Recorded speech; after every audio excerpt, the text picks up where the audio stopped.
Peace and blessings, family. Peace and blessings. Let's just do a real quick audio and video check. Make sure that the audio and the video is good. And then we will get started with the live stream.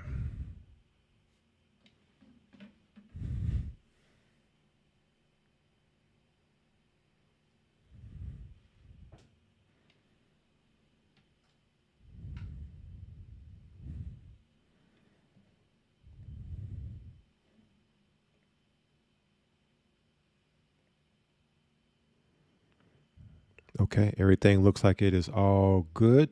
All good. So I'm gonna get Blog Talk going, call in, and we'll get started.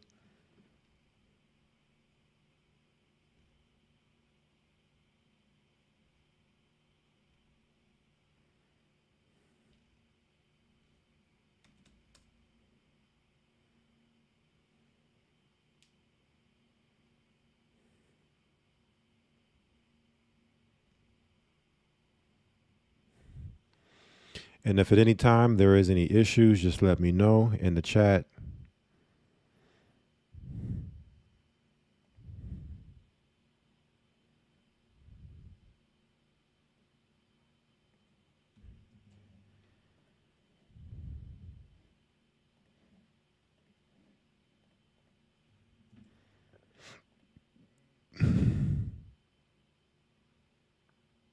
Welcome to Blog Talk Radio. Please enter your...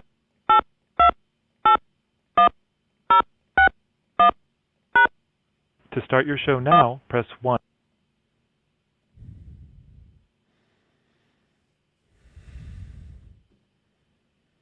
We are sorry, but we are experiencing a problem with our system. Please try your call again later or report a problem through the Blog Talk Radio webpage. To start your show now, press 1. To hear important instructions, press 2.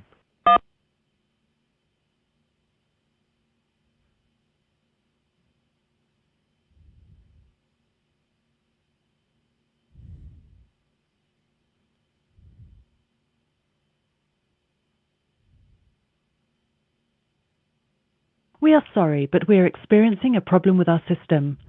All right. Unfortunately, it doesn't look like we're going to be able to use Blog Talk. It looks like Blog Talk has been dealing with technical issues for the past few days, at least, and but we will just go ahead and get started without the intro. And unfortunately, we will not be taking calls for this live stream.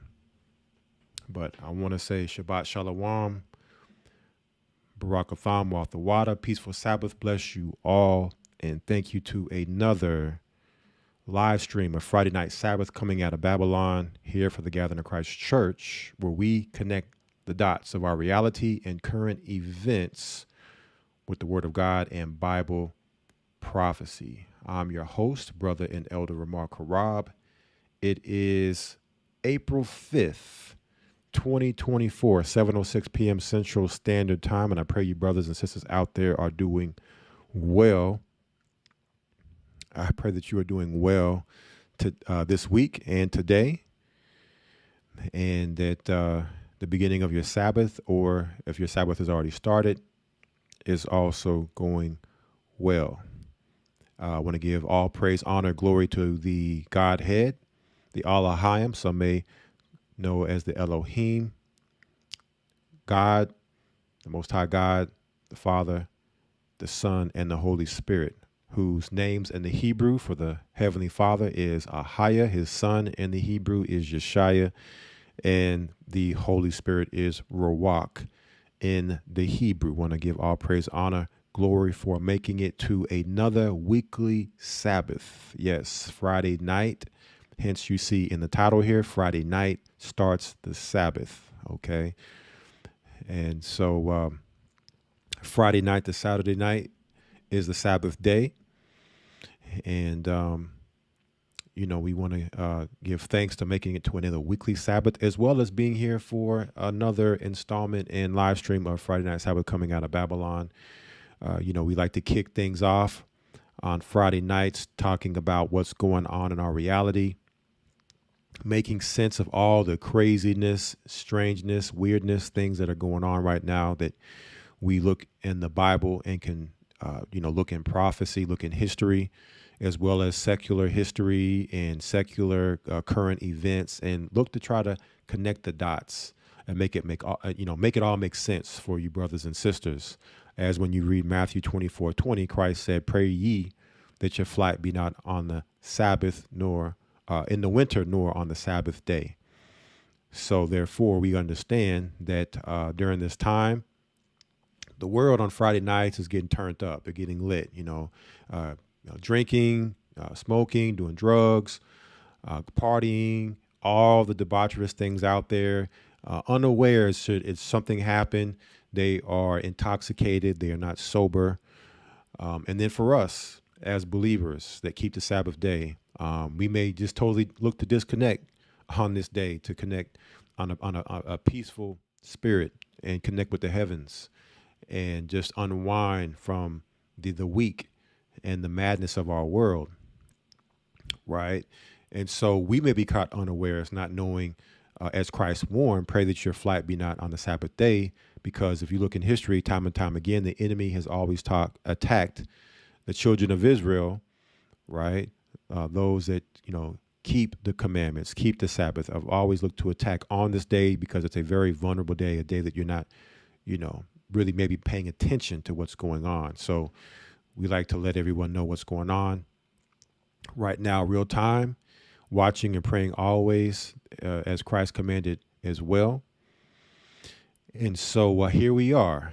And so let me go ahead and get the title for our live stream for today, so you all can have the title before we go into some really quick announcements. Our title for this live stream and the content we will be going into is Revelation 9:1:1. Revelation 9:1:1. All right. And so some people may be wondering about the title. What does it mean? Some may have an idea, but gonna go into, there's so much going on right now, and definitely a treat for you brothers and sisters for the information we're going to go into. So stay tuned, and we're going to go in with what's going on in our crazy reality right now with so much happening. All right. Before we do all that, again, we are streaming here on the GOCC Media on YouTube. Make sure you let everybody know where we are. Typically, we are streaming through Twitch, but because of the format and the way we're doing things and have been doing things for the past few weeks, we've been just really going in on the news because there's been so much news going on. There's been so much happening on a local level, within, on a personal level, with just, we've had, two memorial services for two brothers that we have laid to rest and sent them home to Abraham's bosom. We actually just sent our brother Cedric off in Dallas, here off in Hebrew fashion, okay, with a memorial and celebration service of his life. He was the brother that passed over at the end of Passover, Monday morning. And so that celebration was yesterday. So there's been a lot going on. And, just trying to have some information to come here before you brothers and sisters, and really just focusing on the news. So it really works out well, because I definitely don't want to miss out on the news and the happenings that are going on. Because typically we like to go and do a lot of, historical research and studies to what has brought us to the point in reality where we are here right now. And primarily we've been showing the connection between Freemasonry and Judaism and talking about Amalek. Now we're going to continue in, even in, this live stream, and even in the past few we've just kept, touching on that, but we're going to go, back to the history and things like that. Their plans, their blueprints, all of their agendas and things that they had been putting together throughout all the centuries and ages that had brought us to this place in history. We didn't get here by chance. This has all been worked on by them to get us to this reality where we are. So we're going to eventually get back there. Once things calm down and can kind of get back on a schedule and not so much going on, and can spend the time to actually do more research and bring, because a lot of reading, have to go into some of these books and spend time, reading, and that takes quite a bit of time to do. Not that, going into the news and stuff, getting the news articles and things together doesn't as well, but it's a little bit easier when it comes to the news, getting it together. And but make no bones about it that, what we're going into, what we've been going into is still equivalent to the other live streams that we've done and we do on Friday nights when we do Coming Out of Babylon. So this will be this will not be short of that bar by no means. Trust me, the stuff we're going to go into, it will once again, it was mind blowing for me just looking at all this as I'm going through it. And I'm like, wow. So I would assume the same for you brothers and sisters, but I'll let you all be the judge of the information. Right. But make sure you're subscribed to our YouTube channel, GOCC Southwest on YouTube, because there you're going to get all the notifications to know where we're going to be streaming on Friday night, what it's going to be about, whether we'll be on Twitch, whether we'll be on GOCC Southwest on YouTube, or whether we'll be here on GOCC Media. Okay. Also, you see the number below me. That is the Blog Talk call-in number. We are not doing Blog Talk tonight, so just so everyone knows, typically we do multicast through Blog Talk and take calls, but I don't know, Blog Talk of late is just not. It's just, I don't know. It's become very primitive in just the operation of it and using it and its availability to use without so many technical problems. But so no call-ins tonight. So just ignore the number on your screen for now. But typically we do have a call-in on Friday night as well. We also do GOCC Fit. We have put GOCC Fit on hold for now, discussing things nutrition. We're doing some big things when it comes to nutrition. I don't know if you all have heard, but we have a health symposium coming up in June at the event in June in Augusta, Georgia, a health symposium. So, looking to launch a GOCC health initiative and more on that later. So a lot of time has been now dedicated to, putting, these things together behind the scenes for brothers and sisters. So, when we come back with GOCC Fit, it's going to be on a whole different level. But we basically have just finished covering all of the micro minerals. So your vitamins, your minerals, if you look here on GOCC Fit, you'll see pretty much every major micro nutrient. Okay, that's vitamins and minerals that we've covered. And so when we come back, we're going to be going into things like macros. What are the macronutrients? We're going to be going into things like, more things on diet. Like, okay, what are things that we should really be focusing on eating? Okay, wilderness preparation. As we get closer to being off grid, how are we going to be able to sustain off the land? Okay, and eat, and also look for things medicinally off the land, not having access to the medical industrial complex, because those without the mark won't be able to buy or sell. So there goes your access to that system. So all these things in the background, we are just a little sneak peek on things that we are prepping for behind the scenes and working hard on. But we will be bringing some information here very soon back with GOCC Fit. We were doing it once a month on Friday nights. And so going to be spending a lot of time because there's a lot of crazy things going on with the food supply right now. We're going to talk about some of that today and everything else. So so stay tuned for GOCC Fit. It will be back soon. All of our backup content can be found here for Coming Out of Babylon, can be found on our Odyssey channel. Past live streams, if you're looking for them, odyssey.com. GOCC Southwest. You can search for that. You can go to our GOCC Southwest YouTube channel. The link is there.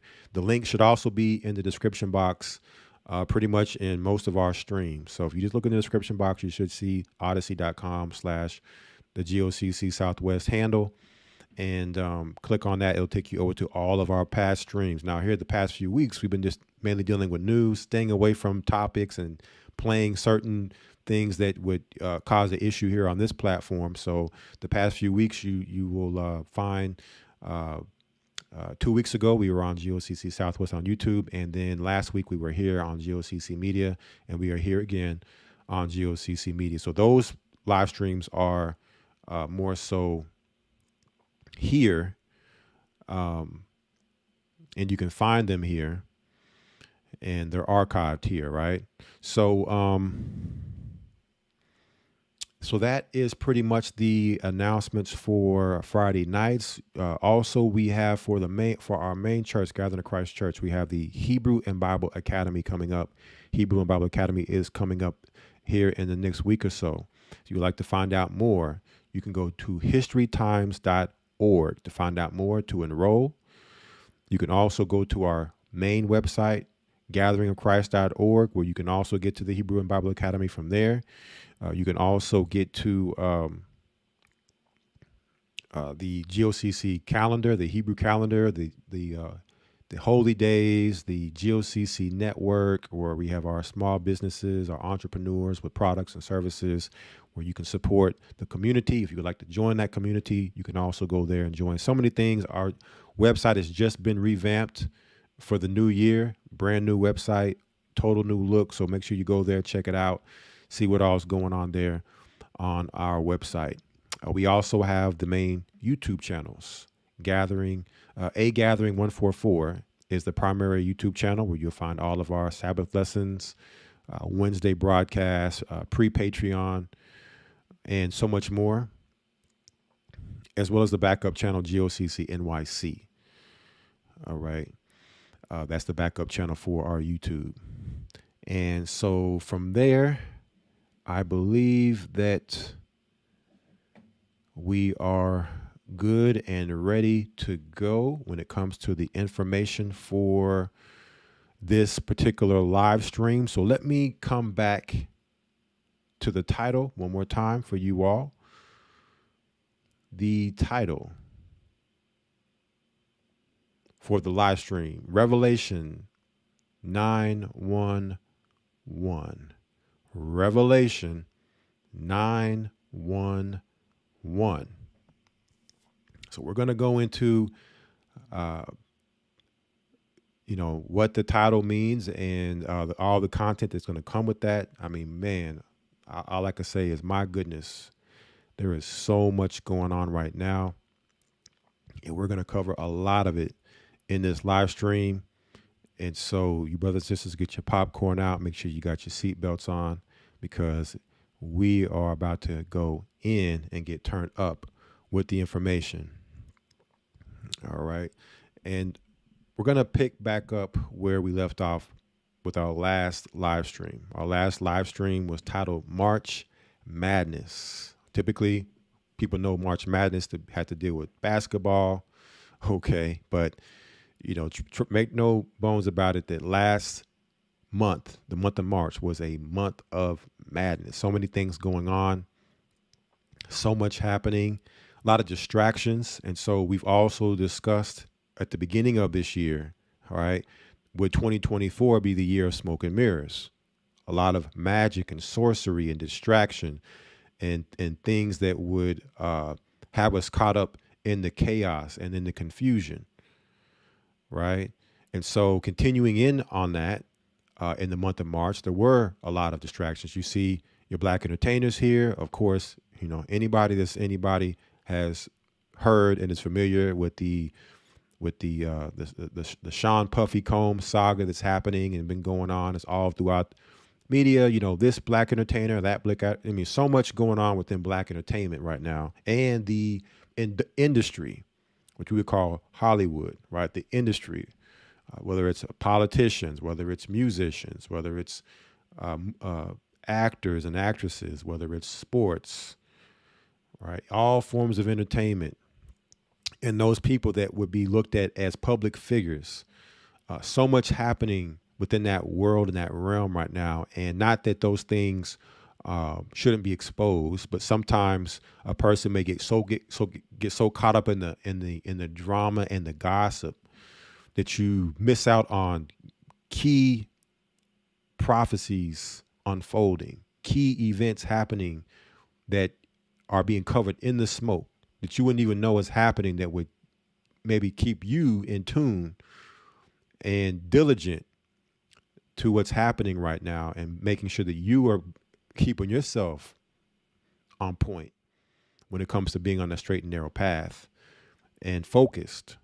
Okay, so much out here that can distract you and get you out of focus.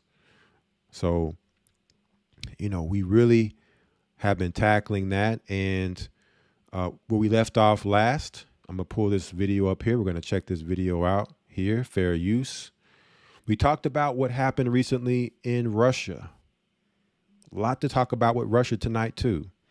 And happening on 3/22, March 22nd. A lot of things happening last month on March 22nd, which we know is the number for Skull and Bones, right? The secret society within Yale University, who the Bushes have said to be a big part of that. John Kerry, cousins, supposed to be, of the Bushes. And so here you have the 322, 322, Skull and Bones. And this happening in and around the time of this Russia attack, this so-called terrorist attack in Russia, right? And so we're going to pick back up there in that discussion, and then we're going to proceed from there. So let me go ahead and show this video here. Fair use. All right, fair use.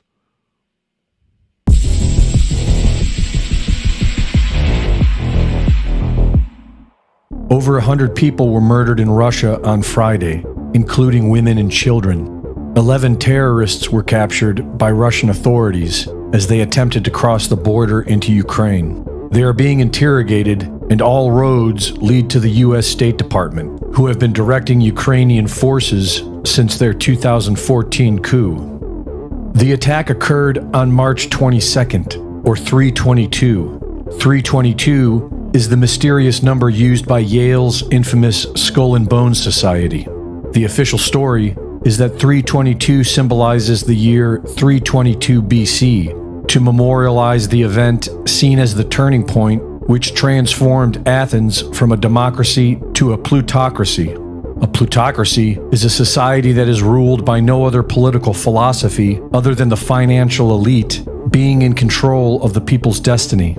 The Skull and Bones is a grooming academy for the CIA, such as former director of the CIA, George Bush, and 322 is their calling card. During the Tucker Carlson interview, President Putin was clearly speaking to the CIA.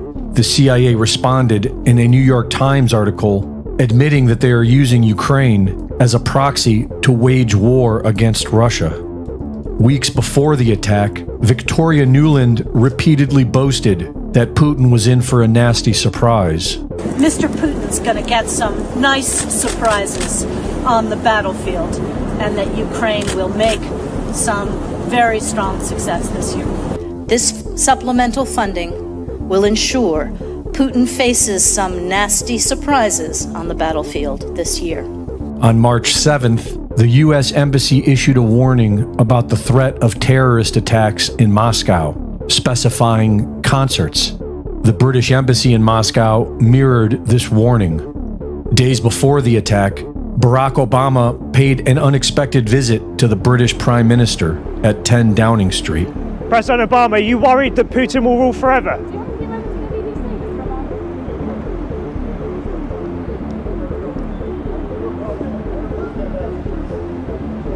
President Obama, why should we care about democracy in Russia? Do you have a few moments? Did you just Will you speak to us? Come and have a chat with us for a minute. How did it go? What did you talk about? Within hours of the attack, and without any evidence, the U.S. government blames the attack on the Islamic State. and says that Ukraine is not involved. The very next day, while Russians were grieving, CIA mouthpiece The Washington Post gloated how the US had prior knowledge of the attack and people still died. It has been noted that the terrorists were either professional assassins or trained by Western forces, for they were demonstrating NATO training methods such as shooting in small bursts, trigger control, and proper mag reloads. For anyone with eyes to see, this is the modus operandi of the West. Al-Qaeda was famously created by Western intelligence agencies to fight the Russians in Afghanistan, and has been cultivated by the US government and used as a catalyst for illegal wars and tyrannical laws against US citizens. Ukraine's spy chief said 3 months ago, expect more attacks deep inside of Russia. I'm very glad to see this. Yeah. That's my reaction. That's your reaction. You're happy to see it happen. Yeah. Do you think there'll be more? I think so. Inside Russia? Deep inside Russia? Deeper and deeper. Dmitry Medvedev said that everyone is asking him what to do. He answered that those who were caught need to be killed, but it's much more important to kill everyone involved, everyone who paid, who sympathized, and who helped. Kill them all. Reporting for InfoWars, this is Greg Reese.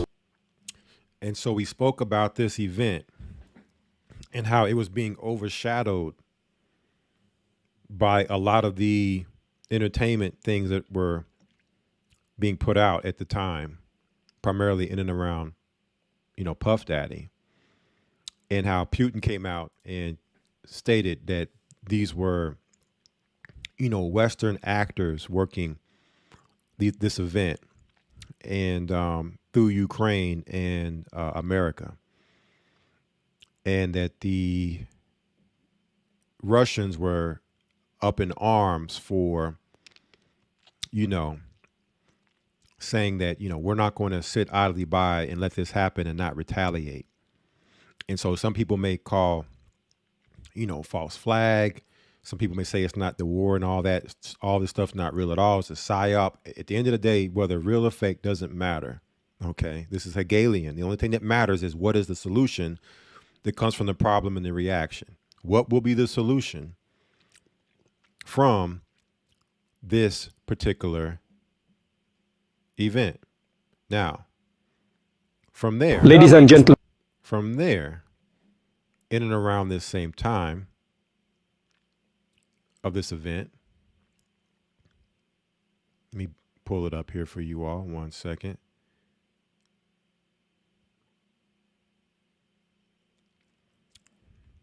Let me pull this up. Right after that,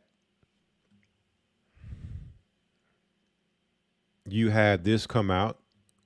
I'm going to show you all this video here where this is 3/23. So this is the day after 3/22, after the event.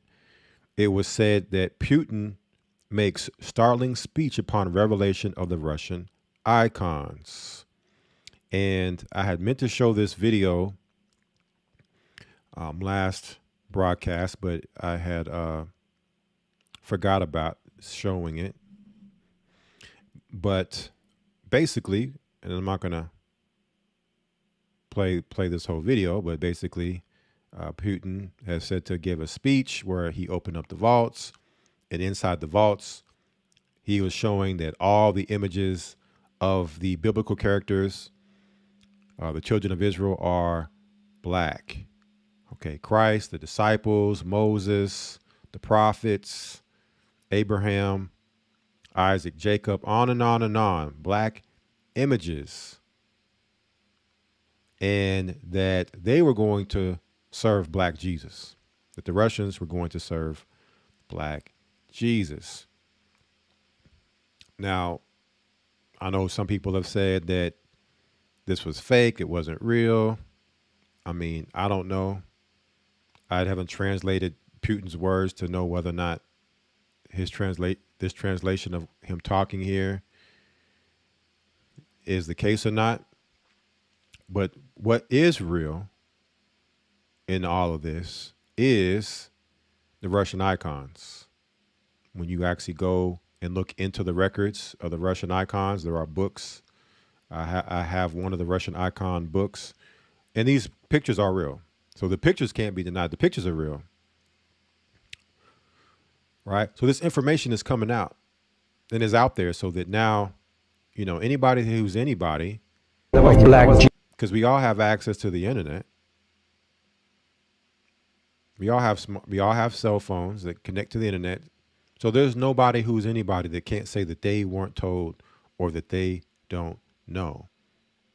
Forward, let us proclaim our nation under the guidance of Black Jesus. All right. So as we go forward, let us proclaim our nation under the guidance of Black Jesus is what is said to have been said. Okay. Now, the reason I'm coming here and showing this because we have been doing a lot of discussion about the man of sin, the son of perdition, and the mystery of iniquity. So I want to continue in on that before we then go into our title, because this is setting a stage for what we're going to and a foundation of what we're going to be discussing today. So I have a video here, again, fair use. This video says Joe Rogan says Whoopi was right. They are the same race. That they are the same race. So let's check this video out here. Fair use. The Jewish thing is a wild thing because it's a race that you can join.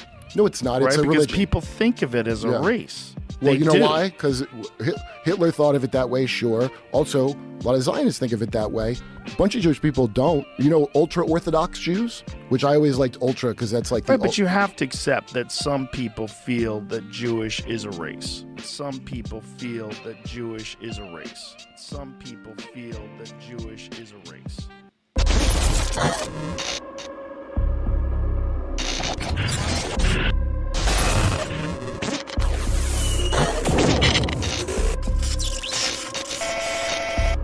Well, they're involved in fighting on their own shore every day. Yeah, against people that they hate with, I would say, a racial thing, and I know it's real because I dated Israeli girl for 10 years, and the whole top. Now, here's what I find. I think and please correct me if I'm wrong, but I think if I had converted, because that was like a big thing, like, you know, you're gonna, and I think if I had, we could have moved to Israel, and I could claim my birthright of land. Yeah. Well, you can move there. Like if I you're could an have American converted. Jew. She has a dual citizenship. But I could be wrong, but I'll bet you can do that.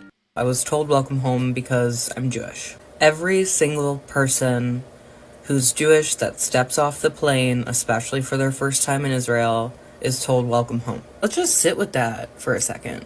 This right here, this is my actual ancestry. I am 88% Ashkenazi Jewish, and none of my ancestors are from the Middle East. Does having Jewish DNA determine your Jewish status? Great question. The answer is your Judaism is determined by your mother. If your mom's Jewish, you're Jewish according to traditional Judaism. Now, you can have a very high count of Jewish DNA, and that's awesome. That means you're connected to the Jewish people, but it doesn't necessarily mean you're Jewish. Don't forget, there are people that convert to Judaism and then they have zero DNA and they're 100% Jewish. If my ancestors from the Ukraine have Khazar roots, changes nothing. I'm Jewish. My grandfather was Jewish. My family happens to have a story saying that we're descended from the Baal Shem Tov. Okay, that's part of the culture. Doesn't matter what the DNA shows. Well, you can move there. Like if I you're could an have converted. American Jew. She has a dual citizenship. But I could be wrong, but I'll bet you can do that. Haven't American Jews gone over there to avoid prosecution?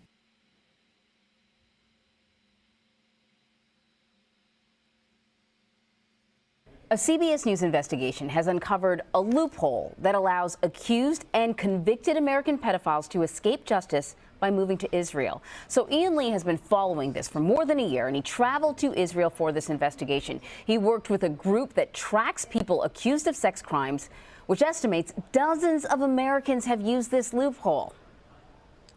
So, he's 6'2". We are on a stakeout looking for this man, Jimmy Julius Caro, 48 years old and wanted on charges of sexually assaulting a 9-year-old girl in Oregon back in 2000 and a 5-year-old girl in Israel in 2001. He's considered dangerous. But these photos are a few years old, so we don't know if he'll look the same. He remains elusive. Previous attempts to capture him have failed. Obviously, the fear that he would somehow figure out that anyone's looking for him and bolt. He just called his number. Shauna Aronson got a tip that Caro's expected at this clinic near Tel Aviv. Who's going to call the She's police with JCW, Jewish Community Watch, an organization that hunts down accused pedophiles who flee to Israel from the U.S., exploiting a process called Law of Return, whereby any Jewish person can move to Israel and automatically gain citizenship. The ease with which pedophiles seem able to use this law as an escape route haunts victims like Mendy Hawk, who says he was abused from age 8 by a teacher at an Orthodox Jewish school in Los Angeles. So your classroom is right here. How does it feel being back? I was very anxious and, stressed coming back here, and a lot of memories coming through my mind. Memories of his alleged abuser, Mordechai Yom Tov, who taught him Hebrew studies when he was just 8 years old. So in the beginning, he would just rub me outside of my pants, and then I would say about 3 to 4 months later, he started going in. Reaching down your pants? Yeah, it's reaching down. Why did you feel like you couldn't tell anyone? I was scared, I was ashamed. I just didn't know what people would think of me with the whole situation. Yom Tov pled guilty in 2002 to sexually abusing and committing lewd acts against 3 other boys. He served jail time, but when he was released, he violated his probation and, according to JCW, fled to Israel with help from individuals within the Orthodox Jewish community. JCW tracked Yom Tov down and confronted him with a hidden camera in Jerusalem, where he admitted to illegally fleeing the United States with help and using a fake passport to enter Israel. I was supposed to stay for 5 years in the same city. I was supposed to, let's see, jumping on the side of the city. I was supposed to go every 2 weeks to the police station. I didn't want parole. I left within a week later. He had this message for his victims. I'm very, very, very sorry. The other person in this video is Meir Seawald, the founder of Jewish Community Watch. He tells CBS News Yom Tov's case isn't uncommon in the Orthodox community. The same thing that's going on in the Catholic Church right now around the world, the exact same thing happens in our community. The rabbis say it's, you know what, he promised he's going to go for therapy, he's never going to do it again. Boom, he's in another community. A few years later, he's at the same thing, and we hear more allegations that the person continued to abuse children. And often those... Now, the reason why this is the case, family, because we, as a church and then in recent broadcasts here on Friday nights have talked extensively about within the Talmud, it actually justifies this type of behavior as being nothing wrong with it. Okay, so this behavior is justified within their own writings. That the person continued to abuse children. And often those abusers end up in Israel. Haven't American Jews gone over there to avoid prosecution? Well, every country does that. I mean, that's. But isn't that a thing? Like American Jews, if someone's coming after them in America? I thought Meyer Lansky tried. Oh, am I thinking of The Godfather where the guy had? Yeah, right. No, Meyer Lansky, did he do that? But I think there's a thing. Applicants must meet one of the following requirements. 1, have at least 1 Jewish birth parent, or 2, have converted to Judaism. That's easy. Well, my wife would have been that. Yeah. You don't need to be religious to qualify to fit in our trips. In fact, many of our participants... Oh, you're talking about birthright. Yeah. So he goes, that's what I'm saying. The ADL guy goes, we need the people that came up with birthright to put their heads on this TikTok thing. Well, the Jewish thing is a wild thing because it's a race that you can join. No, it's not. Right? It's a because religion. people think of it as a race. Well, They you know do. why? Because Hitler thought of it that way, sure. Also, a lot of Zionists think of it that way. A bunch of Jewish people don't. Ultra-Orthodox Jews? Which I always liked ultra because that's like... Right, but you have to accept that some people feel that Jewish is a race. Called anti-Semites. No, but there's like people that feel like there's a bunch of different races, and Jewish is one of them. I don't feel some like that, Jewish no. people, but it is a thing, right? It's a thing that some people believe, right? Well, yes. Yeah, it's a thing you can join. Yeah. Imagine if you could join being Asian. Whoopi Goldberg did it successfully, and she's never looked back. She called the Holocaust white on white crime, and she's She did. You don't remember that? Oh Yeah, yeah, she did. It was insane. Basically, that's just some white people. It wasn't about race. What? Because What? she did the homework. Then let's be truthful about it, because the Holocaust isn't about race. No, it's not about maybe race. ethnicity. Well, they no, consider it's Jews about a different race. But it's not about race. It's not about Well, race. what is it about? Because it's about man's inhumanity to man. That's what it's about. But it's about white supremacy. It's Well, about but going it's after it's not Jews about and gypsies and but these are two Romans. white groups of people. Well, they How were do we after black but people, how- too. And they were But after you're missing the homosexuals. point. You're Yeah. missing the point. Yeah. The minute you turn it into race, it goes down this alley. Let's talk about it for what it is. It's how people treat each other. It's a problem. It doesn't matter if you're black or white, because black, white, Jews, everybody eats each other. Well, joining us for our weekly segment, Bottom Line, is Algemeiner's CEO, Dovid Efunis. So, Dovid, let's jump right in. Genetically speaking, are Jews white? Well, Natasha, it's important to understand, firstly, the intense sensitivity that this question has for the Jewish community. And actually, it's coming up at a personally very relevant time for me. Today is the anniversary of the passing of my great-grandfather, David Weinstock, who was arrested by the Nazis in Vienna in September 1939. And he was taken to the anthropological department at the Vienna Museum of Natural History, and he was subjected to, together with 440 other Jews, to degrading tests and measurements because he was considered by the Nazis to be of an inferior race. So it really is the height of irony and insult that when Jews express concern about anti-Semitism being ignored and a blindness to anti-Semitism, they're then lumped into the white category. I want to get Dr. Meyer's opinion on this. Classifying it as white Jew, because we know there's black Jews, you know. How does that make you feel? How does that initially hit you when I say, yeah, you know, if I said black and white Jewish relations? I guess that's mostly what I deal with is in my courses is those interactions. I think, again, in America, most Jews are Ashkenazic Jews who are white. I think, again, in America, most Jews are Ashkenazic Jews who are white. I think, again, in America, most Jews are Ashkenazic Jews who are white. Sometimes part of the problem between the two communities is that some people will take advantage of that, will use their whiteness as a way of promoting themselves, as a way of integrating themselves into whatever community they want to be in, by removing themselves and denigrating themselves from some other community. Right. I find that problematic. It's a thing you can join? Yeah. Imagine if you could join being Asian. Whoopi Goldberg did it successfully, and she's never looked back. She called the Holocaust white on white crime, and she's She did. You don't remember that? Oh Yeah, yeah. she did. It was insane. Basically, that's just some white people. It wasn't about race. What? Because What? she did the homework of anti-racism that she was. You were supposed to read those dumb books that no one believes, by the way, anymore. It's done. You're supposed to learn that anti-racism. Anti-racism is that it's impossible. Is that done? Oh, it's Everybody's done with anti-racism? No. There's still people embedded like ticks that are, but it's over.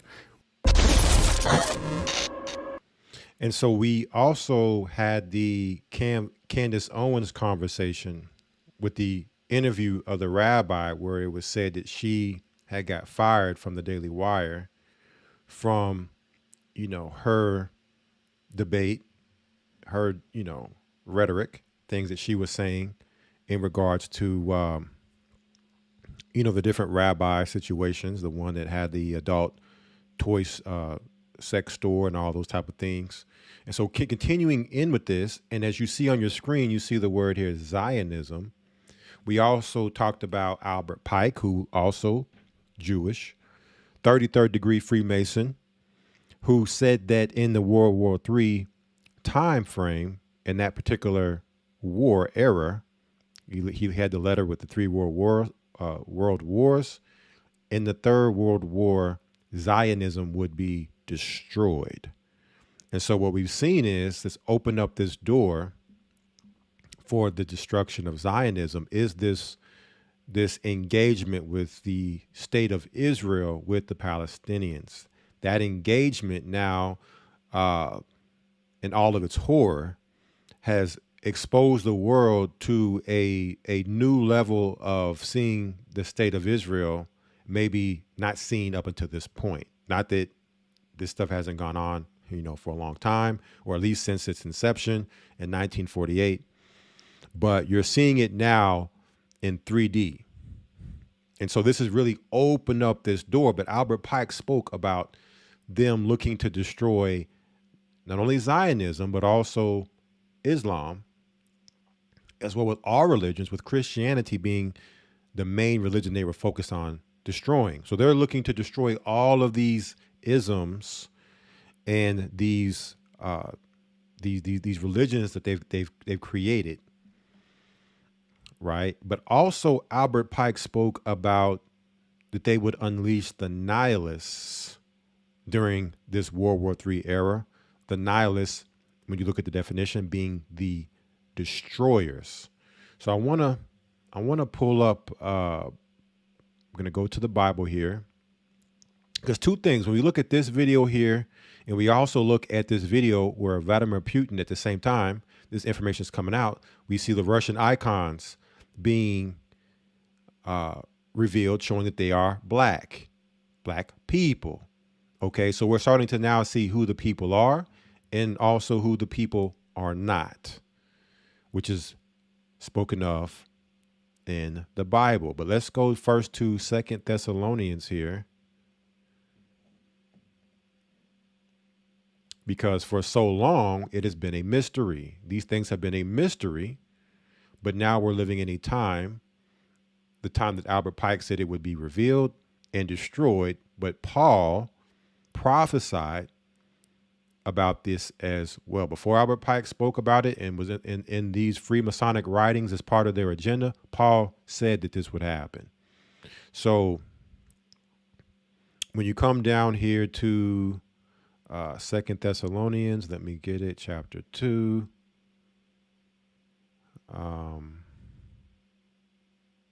Verse 3, it says, "Let no man deceive you by any means, for that day shall not come except there coming a falling away first, and that man of sin be revealed, the son of perdition." So what had to happen first? Well, there first had to come the falling away first. What was the falling away? The falling away was what we just saw here with Vladimir Putin, with these Russian icons, with these in the Russian vaults. And people the black images of the biblical figures. So we had to fall away first from our heritage, from our culture, from our identity, from the covenant that we made with our God. We had to fall away from that first. That's what Paul's speaking about. So that happened first. And in the midst of that happening, we would eventually come back. We would eventually start to wake up. So within our waking up to who we are, well, then it would expose the people who are in position, claiming that position that's not theirs.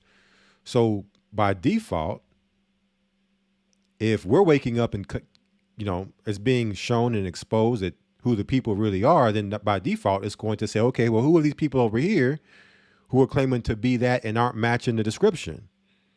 Now, that man of sin is being revealed, that son of perdition. So he cannot hide anymore.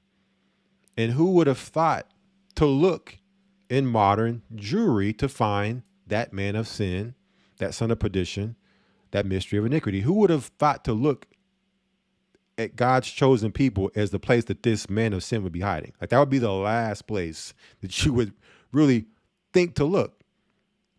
And that's what they do. They put things in plain sight, right? They'll put it in the least expecting place that you would look.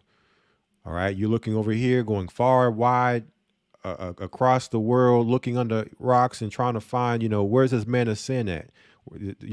Trying to unravel the mystery, trying to figure it out. Well, we'll just put it right in your face. And then you're not going to look there because you'll just say, okay, those are God's chosen people. And, they're doing their thing and not really think to look there. Now, when you go here to this word of perdition, we've shown it, very important with what we're going to go into tonight. This man of sin is also the son of perdition, and son of perdition, or that word perdition, meaning destroying, utter destruction. So we talked about the nihilist. The word nihilist means a destroyer. Okay. So now we're able to pinpoint where the destruction is coming from. This man of sin who has been hiding is the one who's now being exposed as the destroyer. Okay. And destroying in cover, destroying in smoke, destroying from disguise, which is part of the sorcery, which is part of the wizardry, and which makes their magic so powerful. Now, as you keep reading here, Paul's going to give us further clues on where this man of sin is hiding, so he can be revealed. Who opposeth and exalteth himself above all that is called God, or that is worshipped, so that he as God sitteth in the temple of God, showing himself that he is God. Okay, so these people would be sitting in the Holy Land, claiming themselves to be God. We showed this last live stream where they deny Christ because they say that Christ takes their position. And so, now they have, even in their own rabbis, I forget the particular rabbi's name, but he even came out and said that in their writings, it says that God spoke to them and told them that you have magnified yourself above God Almighty, as if you are God. That's the mentality of this man of sin. All right. Verse 5, remember ye not that when I was yet with you, I told you these things. And now you know what withholdeth, that he might be revealed in his time. So we're in the time of this revealing. It's happening. Okay. Because they understood and knew at some point they were not going to be able to,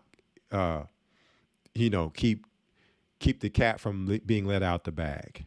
All right. It's going to get to a certain point. People will wake up, right? Technology and communication would become such a way that you would not be able to hide this fact. And so we're in that time now where it's more than ever, you're seeing Gentiles who were Zionist Christians under the Zionist doctrine that's been given to Christianity and all of its fallacy and fallacies, who are waking up and saying, hey, wait a minute.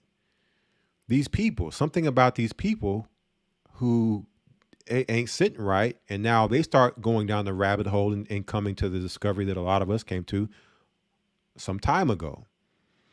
Verse 7, for the mystery of iniquity doeth already work. Only he who now letteth will let until he be taken out of the way. Okay, so this mystery of iniquity was working during Paul's time, the Romans. All right, we're infiltrating the church. And we fast forward to today. Where are these Romans at today? They're the Catholic Church, the Vatican, the Pope. Okay, they were infiltrating, all of them connected. It goes well beyond just the state of Israel. Right, but it's all within the same, ethnic boundaries, geographical boundaries. Okay, these Romans. All right. So now that mystery is no longer a mystery to those who are awakened. They're coming back to their identity, and now process of elimination. Okay, who they're not, and we know who they are too, because everybody else has their nation character card, but there's one character card who has yet to be determined in all this. Oh, now we can place them in that final spot. Oh, it just happens to be Amalek. okay, who was grandson of Esau, which is all of this is in their own writings within the Jewish encyclopedia that modern day Jewry is Edom. Okay, that the Ukrainians are Amalek. This was in their own writing. So they come out and tell you this stuff in a roundabout way and sometimes direct way. Right? So it's no longer a mystery. And this is very important because now doing the history going back to the times of Esau to understand why the religion is set up the way that it's set up. Okay, we're going to go into that here in a moment. Verse 8. And then shall that wicked be revealed. Okay, and we're seeing all this wickedness come out and being shown. So they would want you to focus on Puff Daddy, Diddy, Sean Combs, focus on him, but not focus on the man of sin, the mystery of iniquity that's working behind him. Okay, who are his masters? He's just a gatekeeper. Okay, but in order to keep the gate, you must have the key. Okay, Sean Combs didn't create the key. He was given the key by the key masters who gave him his key to hold that gate. That's who's hiding, that's now being revealed. So that to continue with the smoke, get you focused on Puffy without being able to focus on his masters. But we're looking past Puffy. And we're focused on the masters that are hiding in the shadows. So it says here, verse 8, and then shall that wicked be revealed, whom the Lord shall consume with the spirit of his mouth. Because when Christ comes back, he's going to speak judgment. He talks about this in Revelation with his tongue being like a sword. So he's not even going to lift a finger. He's just going to speak. And it's going to be consummation, consuming through him speaking of words. And shall destroy with the brightness of his coming. Now we're going to talk about Christ here in a moment because Christ identified. He told us where to look to find this man of sin and where this mystery, to unlock the mystery of this sin, where we would look to find it. Right here after this verse, we'll get that. It says here, verse 9, even him whose coming is after the working of Satan with all power and signs and lying wonders. So this man of sin would come working after their father, their daddy, Satan, who gave them their power, okay, the signs and the lying wonders or miracles. Okay, it's a miracle how people who only make up 1% of the population control 99% of the world. How are they in all these political positions and corporations and all the places of power they have on lock and locked down and holding on to the Holy Land. Okay, holding on to a identity. How did they get this power? Oh, it was given to them after, because their workings were after their father. So therefore, like any father would give his son or his children, would hand that power down to them. Okay, he gave them the power so they could then do his bidding. And so he could work through them to do all of what we see, the mischief and the destruction that's happening in the earth now. Now, when you go to Revelation 2:9 and 3:9, Christ speaks of this. He gave us some more clues and insight when he said, I know the blasphemy of them which say they are and are not, but are of the synagogue of Satan. Which links into 2 Thessalonians 2:9, whose coming is after the working of Satan. Okay, so it's very, very important to understand this fact first, right? And now we understand why they're looking to ban the Bible, why they're looking to eliminate Christianity, because it identifies all of them and their works. It casts a light on the darkness from where they are hiding. And when there's light on the darkness or light on the shadow, you can no longer hide. The light exposes the darkness. Okay. There's no more smoke. Okay. The light shines through the smoke and we can see you hiding in the smoke. Okay. The magic tricks and all of that. We see through all the tricks now. Your magic and your spells no longer have power. They only had power while we were asleep and not knowing, and things were a mystery and we were in a state of falling away. And not that us coming back to our identity is the complete restoration or the main part of our restoration, because that comes through Christ. That comes through our accepting, believing, repentance, the baptism through Christ. Okay. And along with that, we also get back our inheritance. Okay. Our identity, which was taken and given to someone else to provoke jealousy, right? To provoke us into jealousy, to bring us back to our God and our Father. Okay, so I wanted to establish that. So as we're going through the information tonight, we have that as a foundation going into the information so we can understand where all of this confusion, this destruction, this iniquity, where does it all stem and come from? Well, here it is. Here's where we can look to find that. All right. So let us, now that we've talked about this Zionism and these nihilists, we're also going to talk about Freemasonry tonight, continuing on in that discussion as well. Let us now go into our title. Now that we've covered the intro, again, our title for this live stream, Revelation 9:1. Revelation 9:1. And let us also get some insight to breaking down this title. So we're going to go to dictionary.com and we're going to look at the word revelation here and get the definition. Revelation. What does revelation mean? Okay. What does revelation mean? And give me 1 second. Not sure what's going on. My computer here froze up. My secondary computer. No big deal. I'll just shut it down and restart it. Well, let's look at this word here, revelation. It says the act of revealing or disclosing.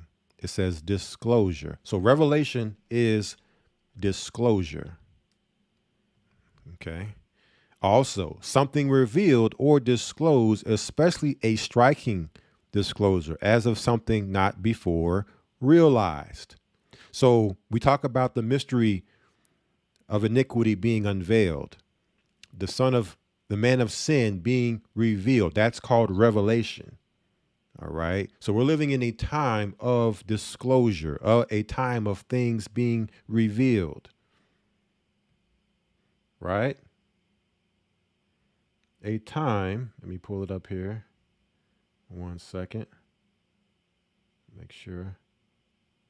We're living in a time of a revealing and a realizing of something not before realized. Theology, God's disclosure of himself and his will to his creatures. An instance of such communication or disclosure. Something thus communicated or disclosed. Something that contains such disclosure as the Bible. Right? It also talks about Revelations, also called the Revelation of St. John the Divine, the last book in the New Testament, the Apocalypse. So the Apocalypse means the revealing. Right?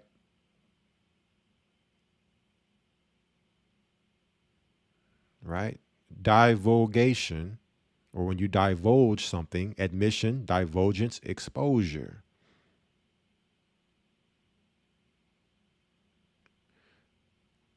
Okay, a fact disclosed or revealed, especially in a dramatic or surprising way. So with the revelation, it can be dramatic, it can be surprising, it can be astonishing. The act or process of disclosing something previously secret or obscure, especially something true. So more now than ever are we living in a time where the secret things are being made evident. Okay, these secret things are being shown to us, right? We have teachers who are now you know, the ones through whom the Most High God would use in these times to unlock these secrets and teach the world, teach congregations, teach the flock, okay, teach God's sheep what they need to do, the directions they need to go, the understanding they need to be able to thrive as a flock for health and safety, right? Now, you also have within the title, you also have 911. What is 911? We're also going to go here to dictionary.com to get that. 911. 911 or 9/11. 911 or 9/11. It says in the United States and Canada, the telephone number used to reach emergency, medical, fire, and police services. So we can look here. When we see 911, what do we think of? We think of it's an emergency. You call 911, or the number 911 signifies an emergency, right? We also have what happened on September the 11th, which is also known as 9/11. Okay, very, very fitting for this whole topic of conversation as well. We can throw that in there too. Within our conversation is something to keep in mind, food for thought. Okay, 911, 9/11, right? And so when we go over here to the thesaurus to get 911, it says as in panic button. Okay, buzzer, emergency signal, and alarm button. Okay, so we see alarm, emergency, panic, right? So we're starting to now get some insight into our title, just on a surface level of Revelation 911. An emergency, alarm, urgent, revealing or exposure, secret things being revealed. Okay, and why are these things being revealed? It is for our purpose. Okay, wisdom and knowledge shall be the stability of thy times and the strength of thy salvation. Okay, it helps us to solidify our faith, to know that the Bible we're reading is not some fairy tale made up book, as a lot would claim, that these things were written hundreds, thousands of years ago, and it's all coming to pass right now and being revealed here in the very end, so that we're not left in a state of confusion trying to figure out what in the world is going on with our reality, right? So let us now, I wonder if we then took a trip over, speaking of the book of Revelation, we were just there a second ago with Christ's words about the synagogue of Satan. I wonder if we took a trip over to the 9th chapter and the 11th verse, what would that tell us and have any connection to our conversation for this broadcast? So we go over here to Revelation 9:11. What does it tell us? 911. It says here, and they had a king over them, which is the angel of the bottomless pit, whose name in the Hebrew tongue is Abaddon, but in the Greek tongue hath his name Apollyon. Very, very interesting precept there. And we're going to deal with this chapter as a whole to get some more context, because there's a whole lot to unpack within this chapter, but specifically dealing with this chapter and verse, and see, can we connect it to what we've already discussed so far in this live stream? We talked about the son of perdition. Perdition. What did perdition mean? Well, let's look here at some of these words. We're going to look at the king, which is the angel of the bottomless pit, whose name in the Hebrew tongue is Abaddon. Let's look at this word Abaddon here. What do we have? in the Greek Strong's G3, it says a destroying angel. A destroying angel. Abaddon. It says here, destruction, ruin, destruction, the place of destruction.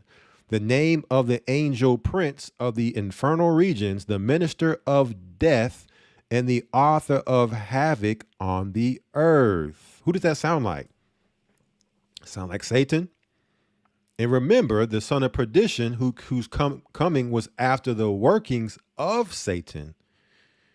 Okay, so it would only make sense that you as a child are going to take on the characteristics and attributes of your father to be, if he's a destroyer, your workings are going to come after him, and you too are also going to be a destroyer.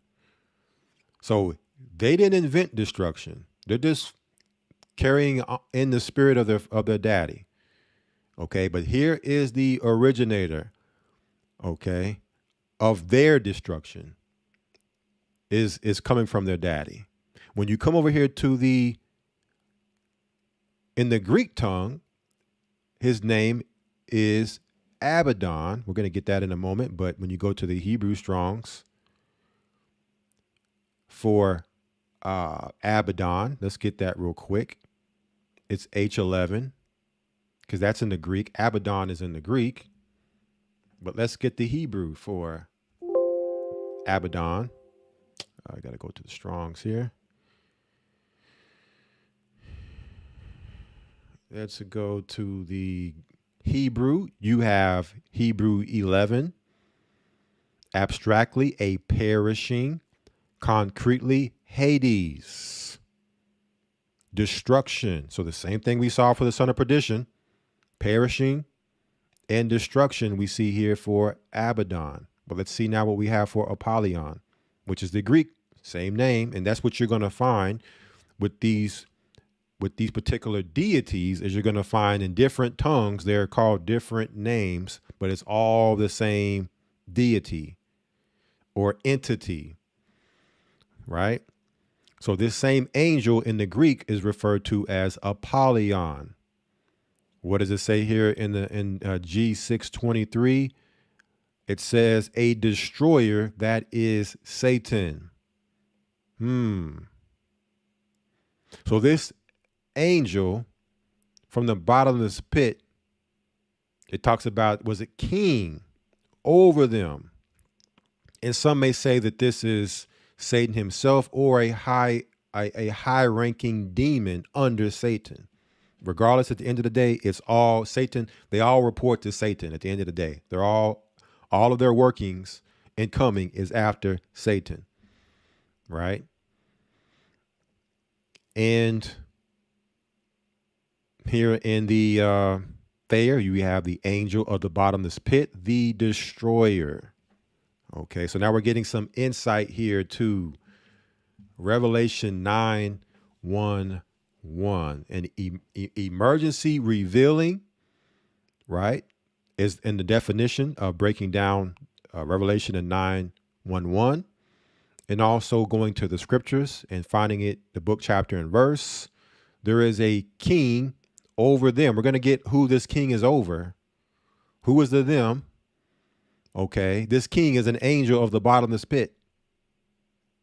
Okay, whose name is Abaddon in the Hebrew and Apollyon in the Greek. Now, we're going to get some more insight to Abaddon. We are at Wikipedia. Okay, we are at Wikipedia for Abaddon. It says the Hebrew term Abaddon, meaning destruction, doom, and its Greek equivalent, Apollyon, appear in the Bible as both a place of destruction and an angel of the abyss. In the Hebrew Bible, Abaddon is used with reference to a bottomless pit, often appearing alongside the place of Sheol, meaning the resting place of dead peoples. Hell, Hades. Okay.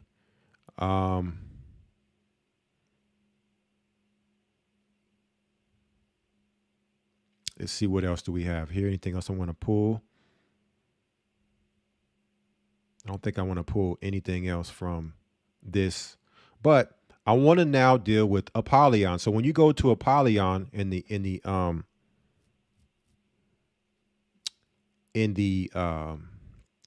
Wikipedia and most sources, it just refers you back to Abaddon. There's not really anything specifically dealing with Apollyon. But however, if you know, again, these names are synonymous.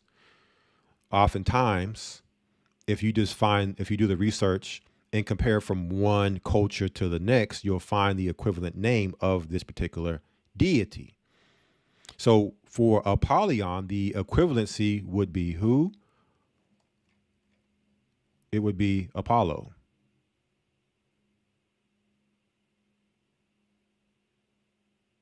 Apollo. It says here, Apollo is one of the Olympian deities in classical Greek and Roman religion and Greek and Roman mythology. So whereas in the Greek, it's Apollyon, but in the Roman, it would be more so Apollo. Okay. Even though both Greeks and Romans are both, European Caucasians and Edomites. Okay. But still a difference in culture nonetheless. No different than if you were to see the northern kingdom of Israel may have, a certain name for something, right? And then the southern kingdom may have a different name, but it's all meaning the same thing, right? Within our culture, right? I'm talking about in captivity, right? We'd have different names for different things, but it would mean the same thing. But through our being dispersed, we've lost, our language. We picked up different language and tongues and all of that. So it could vary from one of our so-called fellow brethren to the next, as far as the actual name that we would call it. Well, it's the same thing with the Greek and the Romans. They're brothers, they're Edomites, but you have different families within Esau, right?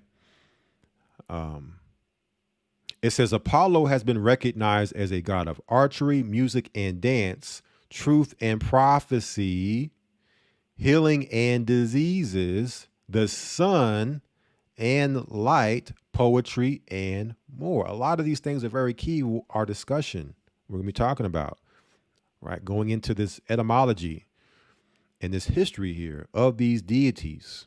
It's going to give us insight and answer some of these questions we have. One of the most important and complex of the Greek gods. He is the son of Zeus, the twin brother of Artemis, who is the goddess of the hunt. We know Esau was a cunning hunter. He is considered to be the most beautiful god and is represented as the ideal of Koros, or a beardless athletic youth. So, who also was known to be the most beautiful angel in the heavens, Satan, Lucifer. Before he fell, he was Lucifer.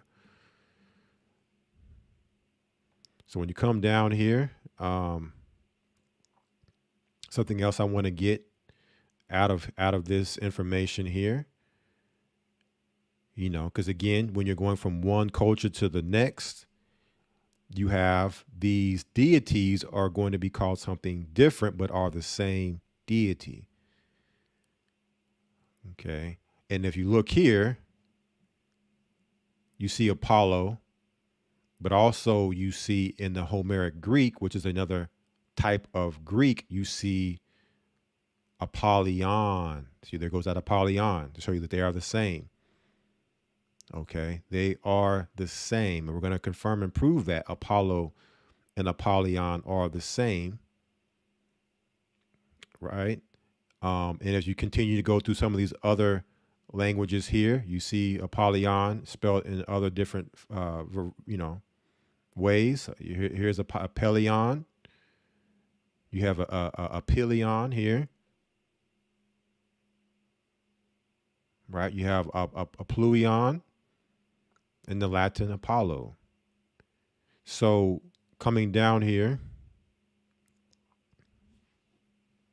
you also have Hyperion,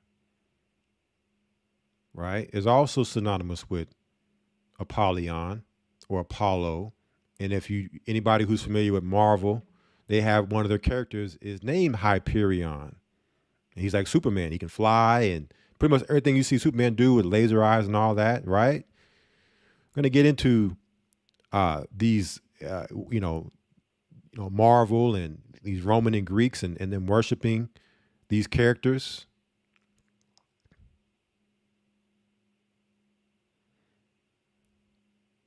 So let me find it here. It talks about, again, going into these other languages. We see Apellion and Apellios, Apellier. Okay. Let me find it here. Scroll down and get exactly what I'm looking for. You have Apollonius and the Hittite. It's Apollonius.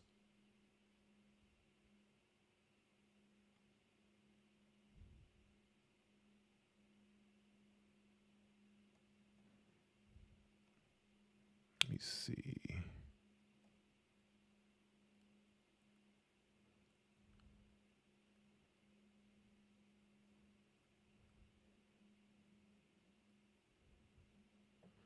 One second, family. Let me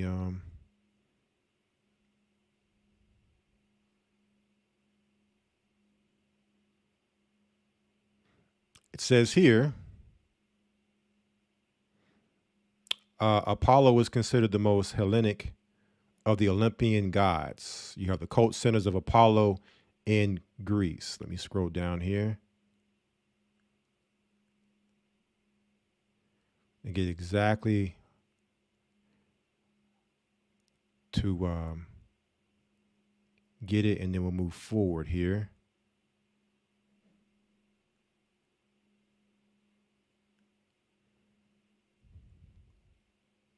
Okay, let me just search for it. I'll get right to it. I could have skimmed past it here.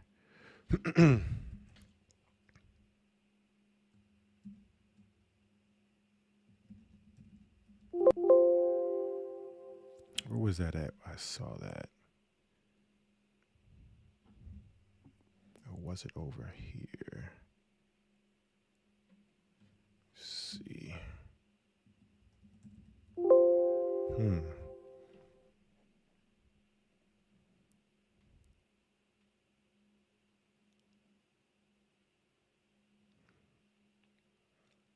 I'll try to find it later. I had seen it. I'm not sure if it was on this particular one, but it basically showed where was that? I want to find that here. Give me 1 second to look for it.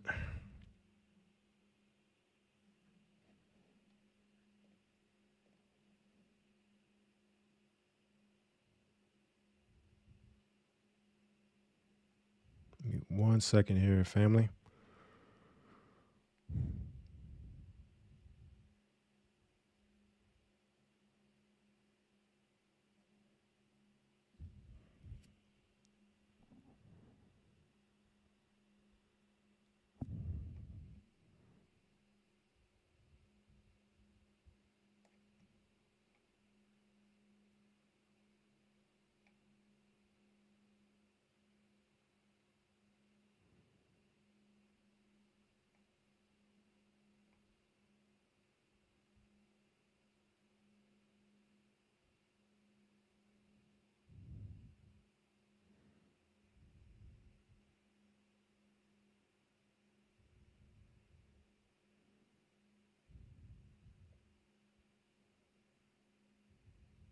Okay, here it is. I found it. I wanted to make sure I got that for you all because this is very important to connect these dots. This will be a dot we connect and then we can move forward. Okay. So let me pull my screen back up so you all can see it here.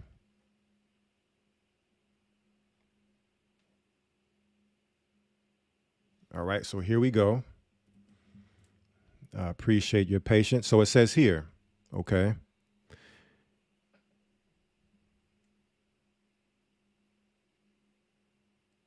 It says several instances of popular etymology are attested by ancient authors. Okay. Thus, the Greeks most often associated Apollo's name with the Greek verb apolyemi, to destroy, right? To destroy. Apolyemi, Apollyon.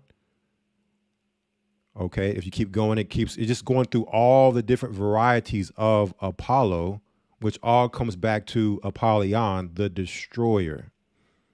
Okay, to show you it's the same, it's just a variation of the same God, just under a different variation, because there are different dialects of tongue, of Greek tongues, different European tongues, even in other languages, different tongues.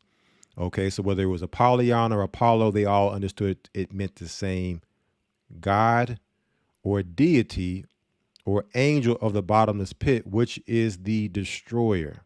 Okay, so I just wanted to make sure we saw that there under Apollo. All right, because this is key now, right? Because now I want to go into connecting some dots here. So we can now put a connection to Revelation 9:1:1 to right now. Where we are right now in prophecy, and everything is happening, and not just what we're reading of in scripture, but that we are in a time of emergency, very urgent, revealing time right now. Okay. How many of you all saw this here? This was about 2 months ago. How many of you all are familiar with Carl Weathers?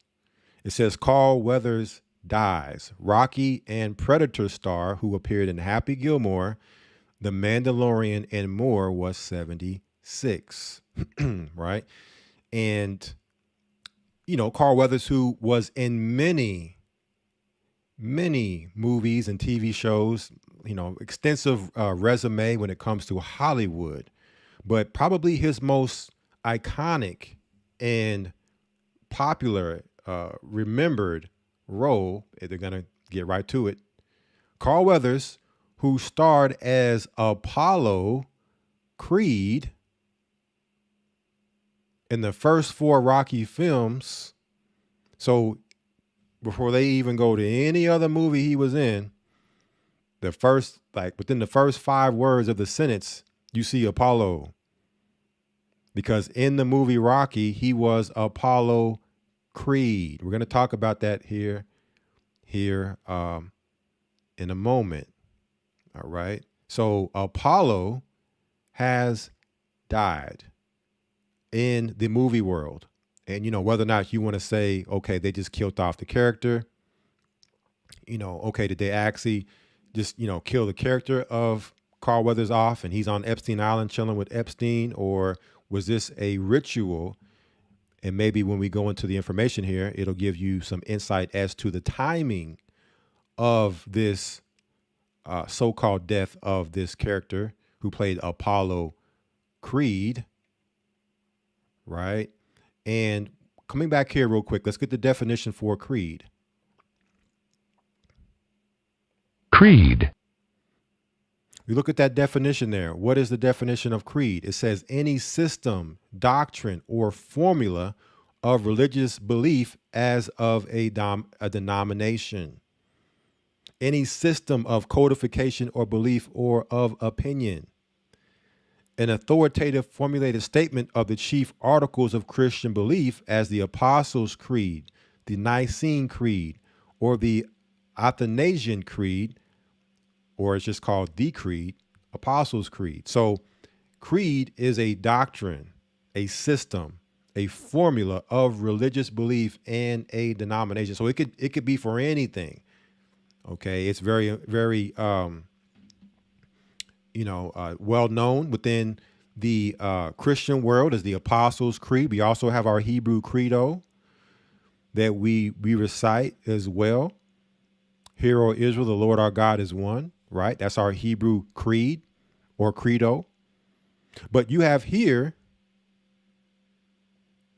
this character in this movie, Rocky, was Apollo Creed. So what is Hollywood telling us about this name when we break down what Apollo means and what Creed means? We know Apollo is the god of destruction, as well as many other characteristics. So this is a creed. This is a system, a religious belief of destruction that's being basically being said within this character's name. So when you come over here to IMDb, you have Rocky IV. I want to focus on Rocky IV. He was Apollo in all the Rockies, but I want to focus on Rocky IV. One of the not only of all the Rockies or of the 80s, but of all time, one of my most favorite movies of all time, Rocky IV. It says here, Rocky Balboa proudly holds the World Heavyweight Boxing Championship, but a new challenger has stepped forward, Drago. A 6'4", 261-pound fighter who has the backing of the Soviet Union. Interesting. We're going to take a look at all of this, all right? Because, and this movie was what year was this? This was 1985. All right, let me pull this up here for you all. Just give you all some visuals to go with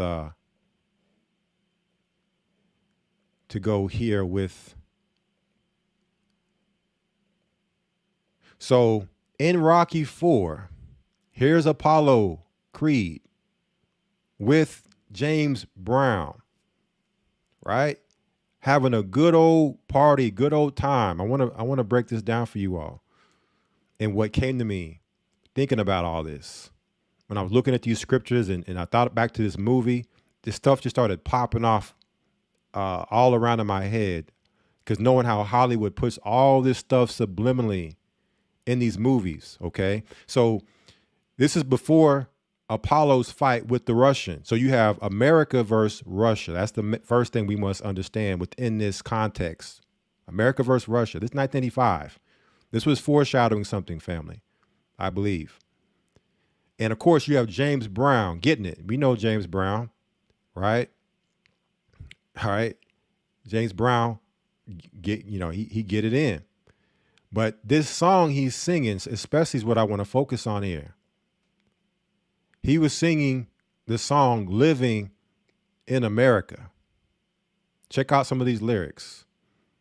Eye to eye, station to station, living in America, hand to hand across the nation. Living in America, got to have a celebration. So what you see happening here is everybody's having a good old time before this fight with Russia.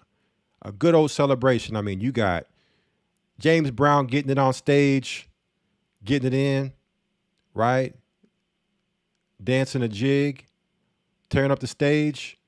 You even got Apollo Creed with James Brown dancing, getting it in, tearing it up on the stage. I mean, it's everybody. I mean, I don't know if I've ever seen a fight before with this type of celebration going on before the fight. It's just a good old American party with the Russians standing by and America saying, we're about to go in here and get this victory, get this W over these Russians. And I'm pretty sure you all know what happens next, right? But before we get there, so you see Apollo Creed all decked out, Carl Weathers in his American flag robe. He's got the America flag Uncle Sam top hat on. He even has his American boxers flag, American flag boxers on. I mean, boxing trunks on. Getting toe to toe with the Russians. Very confident, very arrogant, very flamboyant, while the Russians are just sitting back, just holding their composure back and holding their ground, their stance, their posture, right? What happens next? Well, comes the fight. And what do we see happening to Apollo in America? The big bad America empire? We're seeing it fall.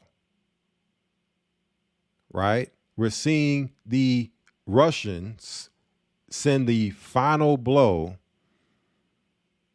to take America down. And what we're also seeing here is the death of Apollo. Right? We're seeing the death of Apollo. Right? So for those of you all who remember the movie, you probably remember these scenes. But so this, when I'm looking at this, and it's going back also to the Francis Scott Key bridge that just collapsed. The Francis Scott was who wrote the national anthem. And we just saw a week ago this bridge, according to the narrative, get hit by a cargo ship and collapse. Okay. We're seeing the death of Apollo in real time, not just in the movie 1985, that many years ago, but we're seeing the character Carl Weathers die 2 months ago in this year. Right? So stick with me, family. Some of you probably already are connected some dots here. Let's see. Well, you also had the Russian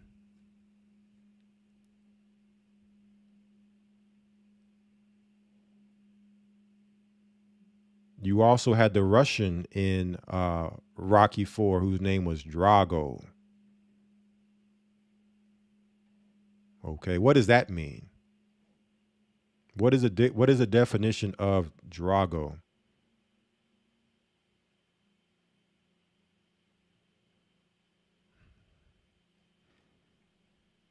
When you go to Cambridge Dictionary, it has here what?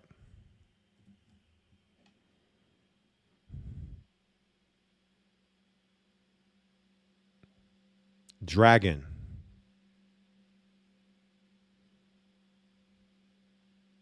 Okay, Drago is the short version of dragon. All right, if it's Russian, Drago, okay, it would be said to be dragon, but saying it in Russian. It says a mythical beast, a usually large winged fire-breathing reptile. All right, so we know who the dragon is. That old serpent, Satan. So you have Drago killing Apollo, representing America, falling. Babylon the Great has fallen. America having this huge celebration, only to fall at the hands of Russia, who is powered through Drago. Now, when you come to Revelation 18 here, real quick, it's pretty much what you see happening in that movie with Apollo. Right? We see, Revelation 18 is talking about Babylon the Great is fallen, right? And we saw the party and the celebration living in America. Everybody's just turned all the way up, right? Arrogant before the world, falling at the hands of Russia. Right. Verse 18, Revelation 18, verse 11, and the merchants of the earth shall weep and mourn over her, for no man buyeth their merchandise anymore. The merchandise of gold and silver and precious stones and pearls and fine linen and purple and silk and scarlet and all fine wood and all manner of vessels of ivory and all manner vessels of most precious wood and of brass and iron and marble. I mean, America got it going on. Partying 24/7. Okay, who could take down this empire? And cinnamon and odors and ointments and frankincense and wine and oil and fine flour and wheat and beasts and sheep and horses and chariots and slaves and souls of men.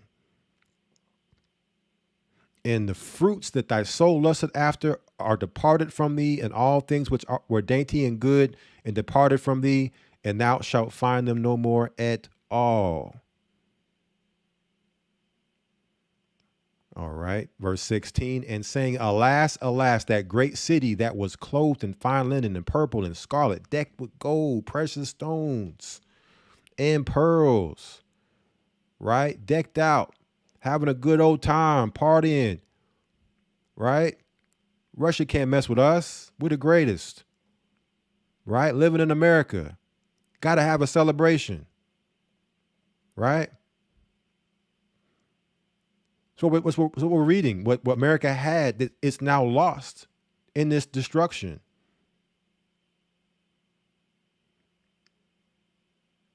Verse 18, and cried when they saw the smoke of her burning, saying, what city is like unto this great city? Right? What city is like this great city? Verse 22, and the voice of harpers, all the singing, and musicians, and of pipers, and of trumpeters shall be heard no more, it all in thee. Okay, no more dancing and singing and shucking and jiving and showboating and celebrating. It's coming to an end. Okay, it's coming to an end. Alas, alas, that great city, Babylon, is fallen. Shall be found any more in thee, and the sound of a millstone shall be heard no more at all in thee.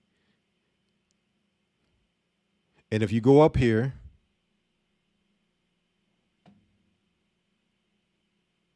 verse 7, how much she hath glorified herself and lived deliciously, right? How much she hath glorified herself, right? 24/7 party time. Do as thou wilt. You can be whatever gender you want to be. You can be whatever religion you want to be. You can step over whoever you want to step over. It's capitalism. Okay, this is living in America. Can't nobody mess with us. How much she hath glorified herself and lived deliciously, so much torment and sorrow give her. For she saith in her heart, I sit a queen, and am no widow, and shall see no sorrow. And I forgot to mention this earlier. I don't know if y'all seen it. Got my Fallen Kingdom t-shirt on. I know it's not Judah Wear anymore. It's Chosen. Okay, but before Judah Wear shut down shop, I got my Fallen Kingdom shirt on. Just when we're gonna see in this information, this Eden family, okay, it's confirmation. This place is done, right? This place is finished, and now our minds and hearts have to be totally set on Zion as we go into what they're showing us real time in so many different ways. They're showing us the party's over, the celebration is over. When Apollo went down, Apollo Creed went down, all the singing and dancing stopped. Okay, it was a horror show.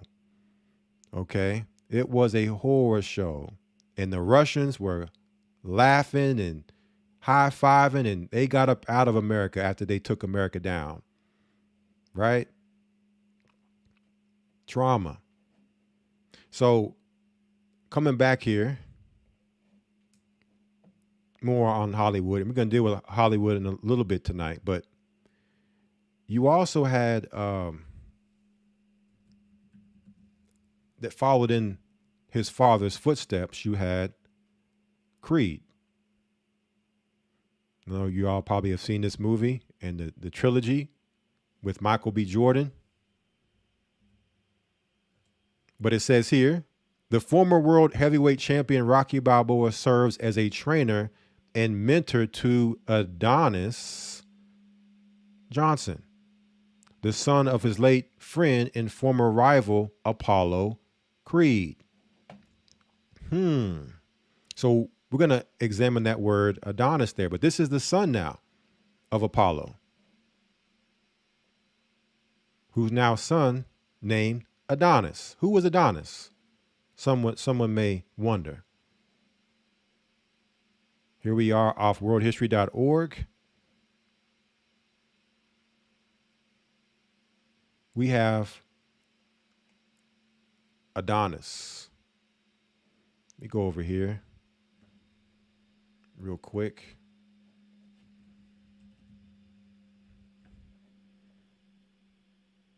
In Greek mythology, Adonis was the mortal lover of the goddess Aphrodite and Persephone, who was famous for having achieved immortality. He was widely considered to be the ideal of male beauty in classical antiquity. Okay, he was also said to have died by a wild boar while hunting. Okay, so here we see more of these Greek gods. But we also see in the Sumerian, we have Anana, Dumazid, right, of these other names for these for this particular god. We also see that a connection here with this particular Adonis.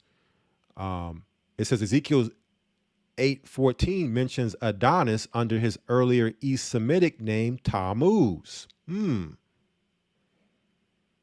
So we also see Tammuz. So it's interesting when you have to look into this so you understand from one culture to the next the names of these deities, so you understand the actual belief, the creed, the religion that these people have in their gods, to totally understanding what they are conveying here when they drop movies like this. Okay, from Apollo to Adonis. Let's take a look here. Let's look at Adonis now.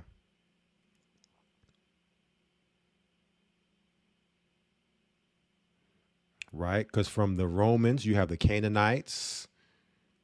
We're going to talk about them here in a moment, these Canaanites. Let me see.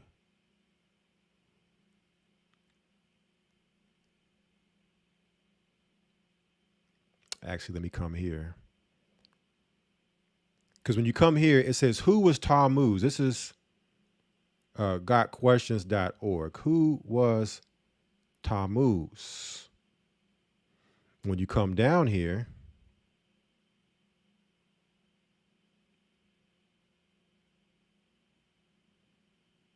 very important, so we can understand what we're about to break down here. It says here, in Greece, Ishtar and Tammuz seem to have inspired the story of Aphrodite and Adonis. So Ishtar and Tammuz, which Babylonian, Canaanite, equivalency to Aphrodite and Adonis, right?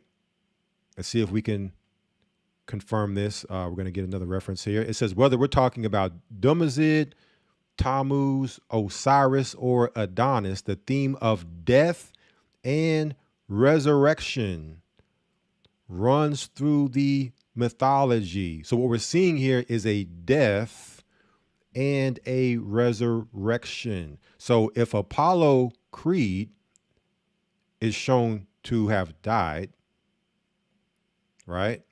And we saw that in Rocky IV, where Apollo Creed, right, dies, right, only to be rebirthed through his son Adonis, death and resurrection. And we're seeing Carl Weathers pass this year. What does that mean if we're looking at this as likeness of America? What resurrection then through America's death is going to come about? Okay. What will then be resurrected in the aftermath of America's death? Come over here to compellingtruth.org. It says, who was the demigod Tammuz?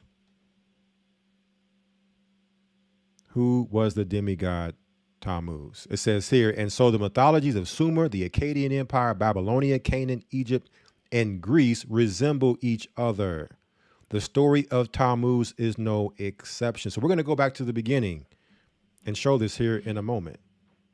It says it would appear that historical figures from shortly after the flood, still imbued with strong genetics and powerful personalities, gathered cults around them. A creed, right? A religious system around them, and convinced their followers that they were deities on par with the creator God. So what we're seeing here, family, is a cult and a creed, a system, right? And they have their worships. So we're seeing all on play right now in our reality right now with these child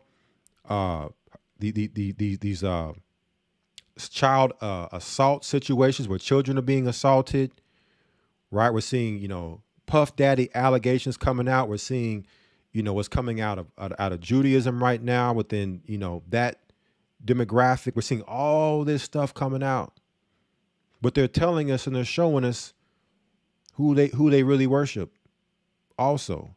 And that's what we have to also understand is who are their gods. This is the religion, and they give it to us in entertainment and put it right in our face, and we don't realize that this is all ritual.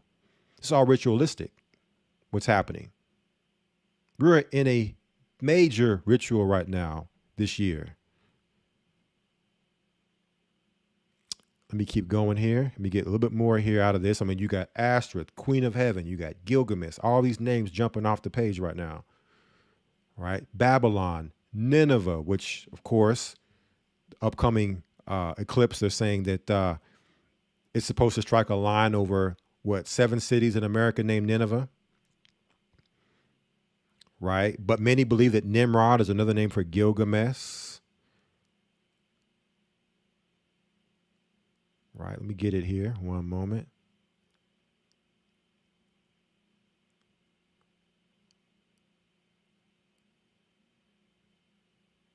It says the Greeks, who never met a foreign god they couldn't adapt, also had their Tammuz in Adonis. So the Greeks took Tammuz from the Babylonians, from the Canaanites, and just gave them a new name. Adonis, as they did with all the others of the gods. It says here, the Egyptians had a different take in Osiris and Isis. Isis was a benevolent goddess who was devoted to her husband, brother Osiris. Osiris' brother Set killed him in an attempt to take his throne. Okay, in one story, Set tore Osiris into pieces. Isis found most of his pieces, and with the help of golden phallus, brought him back to life long enough to impregnate her with Horus. So we're seeing the regeneration of Apollo into Adonis, or from Osiris to Horus, or from Nimrod to Tammuz, right? So I want you all to see what all this is their belief. You also have, out of the common thread of death and resurrection came the association of Damazud, Tammuz, Osiris, Adonis as the god of fertilization, rebirth, and agriculture. Okay. You also have, in fact, the Hebrew month of Tammuz still marks the time older cultures mourn for the god of fertility. In earlier times, however, Tammuz was worshipped in a different way. So then the question comes to ask, okay, if this is Tammuz and this is who he is, why are God's chosen people, why do they have a month named after Tammuz? Well, if you have uncovered the mystery of iniquity working, that man of sin, all right, and if Tammuz is being reincarnated under Nimrod or Apollo, and we know Nimrod was the head of the building of the Tower of Babylon, right, then we can see now what's being recreated, right? The new Babylon, the new world order where everything is under one. And through America's fall, the reincarnation, the 10 horns. Okay, the 10 horns, and under the 10 horns, they will assume power 1 hour with the beast, Drago, who took down the dragon, which takes down America, right? Seeing all of it play out in the movie Rocky IV, we're going to see the 10 horns rule in the same manner of Nimrod, okay? Through the reincarnation through America's death and destruction, the resurrection will be the New World Order. They've also called it the Great Reset. Under the power of Rome, once again, the 10 horns, under the ancient Roman Empire. So America was just there for a time to get things ready for the ancient Roman Empire to gain the power back. But here we have Tammuz, the 10th month of the civil year and the 4th month of the ecclesiastical year on the Hebrew calendar. Not our Hebrew calendar. All right. Those people whose workings are after the coming of Satan, their Hebrew calendar. It says the name of the month was adopted from the Assyrian and Babylonian month, Aradamuzu, named in honor of the Mesopotamian deity Dumazid. There it is. Okay, so we can understand. So it's important to know this history so we can have the connection from one age to the next to understand what's going on here. So let's now go back into the history of where this began. We go to Genesis chapter 6. Verse 1 tells us, and it came to pass when men began to multiply on the face of the earth, and daughters were born unto them. And the sons of God saw the daughters of men, that they were fair, and took them wives of all which they chose. I'm going to drop down to verse 4. There were giants in the earth in those days. And also after that, when the sons of God came in unto the daughters of men, and they bare children to them, the same became mighty men, which were of old, men of renown. All right. Men of infamy. Men that would go throughout the ages and become your gods and demigods. Fallen angels as the gods, the giants as demigods. So now going through the different cultures, from one culture to the next, one empire to the next, you see these different names. They're all synonymous. Apollo, Osiris, right? Apollo, Nimrod. Okay. Adonis, Tammuz, Adonis, Horus. And through this story, we have reincarnation. We have a death, destruction, and a reincarnation that happens. But understanding that this is their religion. Okay. This is their religion. And we've shown this also here. Our graph here of this cult of Baal. The powerful death cult, ruling earth for all recorded human history. Under this cult, what do you have? Baal worship, human sacrifice. And you see at the top, the Canaanites. Okay, here goes your Osiris. Here goes your Nimrod. Okay, so they put all of this stuff in their movies. The same people, Man of Sin, Son of Perdition, Mystery of Iniquity, working in Hollywood, putting all this stuff into their movies. It's a religion. Okay. Their movies are just a religious, it's just the show aspect of their religion where they can show it to you in theater and give it to you in a way where they're worshiping these gods, telling the same story of these deities in a more, somewhat, folklore type way. Fantasy type way, but still the same underlying theme of these gods being worshipped and reverenced. And I had to go here first before we go into the further information of what's going on right now, so we understand. So when we go through the information, we can understand what's really going on, that this is a ritual we're seeing happening. So let us now go over to our, let's go here. Okay, let us go here off of thedebrief.org. NASA and CERN are gearing up for tests during this month's solar eclipse. Okay. This article just came out today, April 5th, 2024. NASA and CERN are gearing up for tests during this month's solar eclipse. Now, we've talked about NASA extensively more recently, how NASA also being a cultic organization. We talked about Jack Parsons, who was a student, an apprentice of Aleister Crowley, okay, who was looking to open up portals, right? Open up portals and get something in from the other side. He was said to be a rocket scientist, okay, rocket engineer, the father of rocket jet propulsion, okay. But however, right, going out into the heavens, however, the main part of their belief system was travel, was portal travel. Okay, teleportation, traveling through portals, opening up portals. And we fast forward over to CERN. It's the same thing. We're talking about them opening up portals for travel, space, to travel through space and time. Okay, because you're not going to be able to travel up into the heavens and get to the Most High's throne through rocket ships.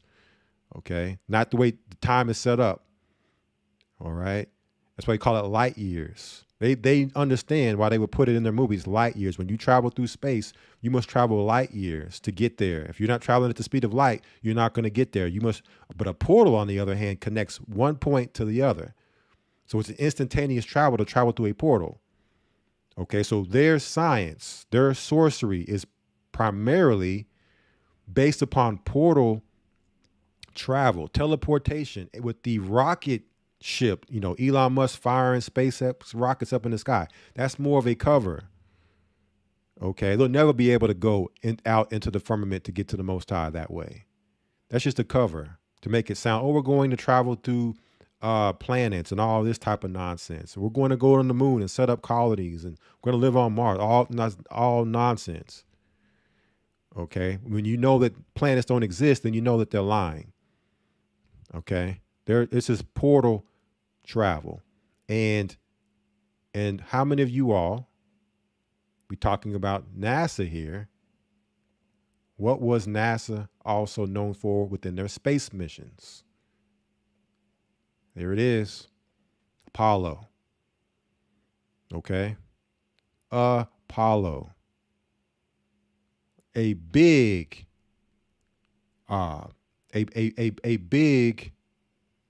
operation for the space program was under the Apollo space program. Okay, so all of this stuff connects, family. When we're seeing what's happening right now, real time in our reality, this is a ritual. This is a religion. These people are serious about their religion. Okay, and they're doing these things unto the sacrifice and service of their gods. Okay, looking to invoke the power of their gods in our reality real time. So when we go back to Revelations 9:11, and we're going to break this chapter down some more here later. That's what we're seeing happening right now. This is what we're seeing with this particular angel. Revelation 9:11. And they had a king over them, which is the angel of the bottomless pit, whose name in the Hebrew tongue is Abaddon, but in the Greek tongue hath his name Apollyon or Apollo.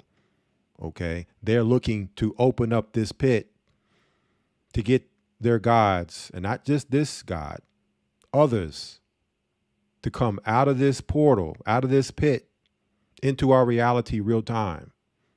Let me not put too much out there before we go into it. Let us go into the next video and we'll come back. Okay. We're going to come back. It says major events surrounding the April 8th solar eclipse, fair use.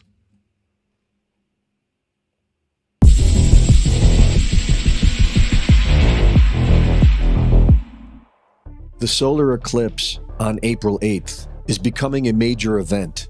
The National Guard is being deployed, and the people are being advised to have 2 weeks of food and to fill their fuel tanks.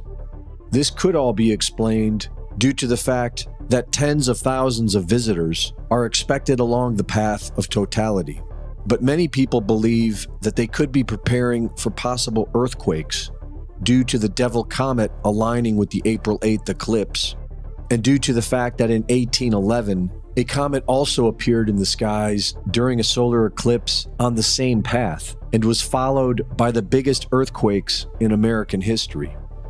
Known as the New Madrid earthquakes, around 10,000 earthquakes occurred in just 3 months' time, the biggest being measured at 8.8 magnitude.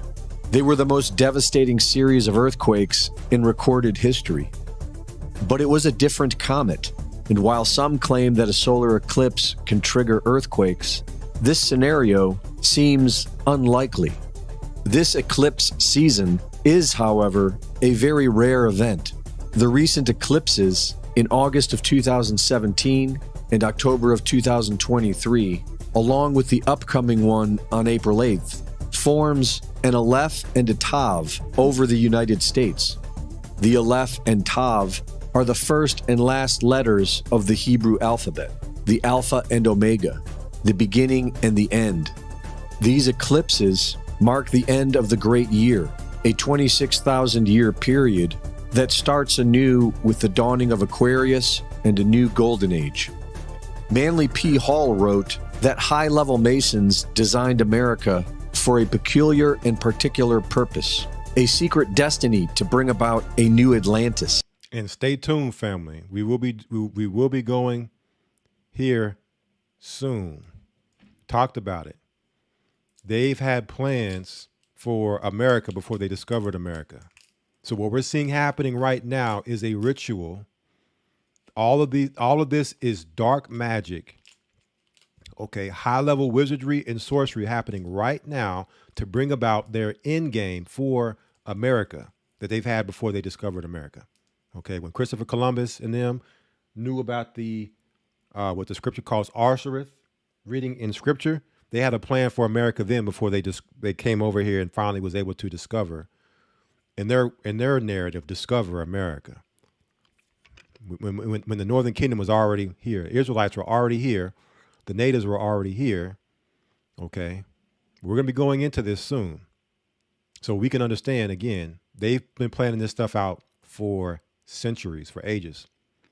Designed America for a peculiar and particular purpose, a secret destiny to bring about a new Atlantis or a new world order, wherein a king descended of a divine race will rule over all. In rituals, this king is symbolized as Apollo, Horus, or Nimrod. There it is. Now, I haven't watched this video, family. Again, I'll tell you how the spirit works. Okay, I haven't watched this video. And just what we just broke down about Apollo is being said in this video. So I'm watching this video for the first time with you all, and look at how the Most High works. This information comes in real time and confirms in the spirit of what's being brought out. King is symbolized as Apollo, world order, wherein a king descended of a divine race will rule over all. In rituals, this king is symbolized as Apollo, Horus, or Nimrod, the father of Freemasonry, and is thought to be a descendant of the biblical Nephilim, or the Sumerian Anunnaki. According to Thomas Horn, this will happen in 2025, which corresponds... There goes that year. We're going to talk about this year some more later. We keep seeing this year, 2025. According to Thomas R. Horn, not sure who he is, it says countdown to the secret destiny of America. He says that this is going to take place in 2025. To several documents published by intelligence agencies, such as Global Governance 2025, Global Trends 2025, and the 2025 Deagle Forecast on World Population. NASA is notorious for performing Masonic rituals. NASA, and there goes that Drago. There goes a Drago, serpent. Okay, more on NASA and the serpent here in a moment. NASA is known for free Masonic rituals. Masonic rituals based on the Egyptian mystery schools. A 2025 Deagle forecast on world population. NASA is notorious for performing Masonic rituals based on the Egyptian mystery schools. Based on the Egyptian mystery schools. It's the reason why you'll see a lot of Egyptian constructs within Freemasonry. You see the pyramid on the dollar bill. You see pyramids all over the place. Obelisk in Washington, D.C. All this stuff built upon these same deities that have been worshipped from one culture to the next. They worship all of them. They just call them different names, but it's all the same gods. So, of course, they would worship the Babylonian gods and the Egyptian gods and within Roman culture because it's the same deity. Okay? They're just worshiping them when they were, being worshipped during that time period. Apollo being the same character as Horus. And again, I have not seen this video yet, family. And we had just showed you this emblem, this exact same emblem of Apollo and NASA. I didn't even know any of this Apollo stuff was even in this video at all. Just so people know that this, it came in the spirit. It did not come from stuff that I had already saw. The Most High's power is out this world. Sirius representing Isis, and Atlantis being the new golden age they hope to restore. And during the eclipse on April 8th, NASA will fire 3 rockets named after Apep, the Egyptian serpent god. Had this article already ready to go. We'll get to it in a moment. But NASA is launching at the same time of this eclipse 3 rockets named Apep after the Egyptian serpent god. Who is NASA? All right, who is NASA? Goal was to devour Ra, the sun. And when the sun reemerges after 3 minutes of darkness, it will be likened to the rebirth of Horus, their new king of the Golden Age. CERN, known for practicing occult rituals at a statue of Shiva, the Hindu god who symbolizes death, destruction, and the end of an age, will be firing up their Large Hadron Collider to full power during the solar eclipse.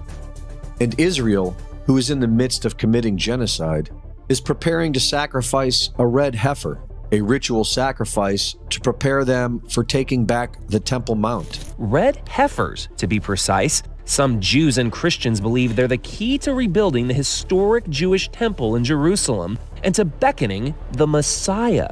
To understand, you have to go back nearly 2,000. And we're going to go into that red heifer madness later too. All right, this is total madness. All right, this is for the Zionist Christians out there who are caught up in that doctrine, are going to get caught up in these false prophets with this madness. Okay. Christians believe they're the key to rebuilding the historic Jewish temple in Jerusalem and to beckoning the Messiah. To understand, you have to go back nearly 2,000 years when the ancient Romans destroyed the last temple in the city. To rebuild it, these believers point to the Bible's book of Numbers.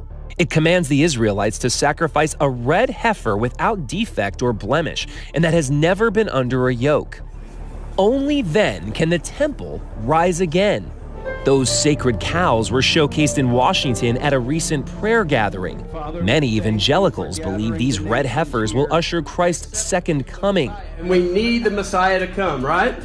So for me, the red heifer, it's red for the blood of Jesus Christ. A massive altar.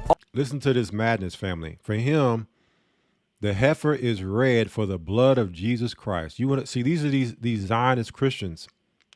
I used to be one of them. I used to believe this doctrine back in the day. I wasn't deep in it, but I, followed it at the time and thought that was this was the real doctrine, right? You get up here and they get to philosophizing. Oh, the red of the red heifer represents the blood of Jesus Christ. Nowhere in Scripture at all does it say that. But if you're a Christian and you're not reading your Bible, you can easily be deceived by these false prophets that Christ warned us of in Matthew 24 that would come.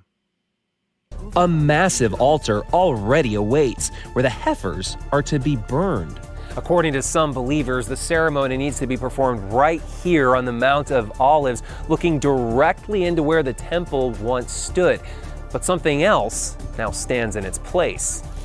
Once they forcibly take the Temple Mount away from billions of Muslims worldwide, it will predictably thrust the world into the peak of chaos that these secret societies have been designing for centuries.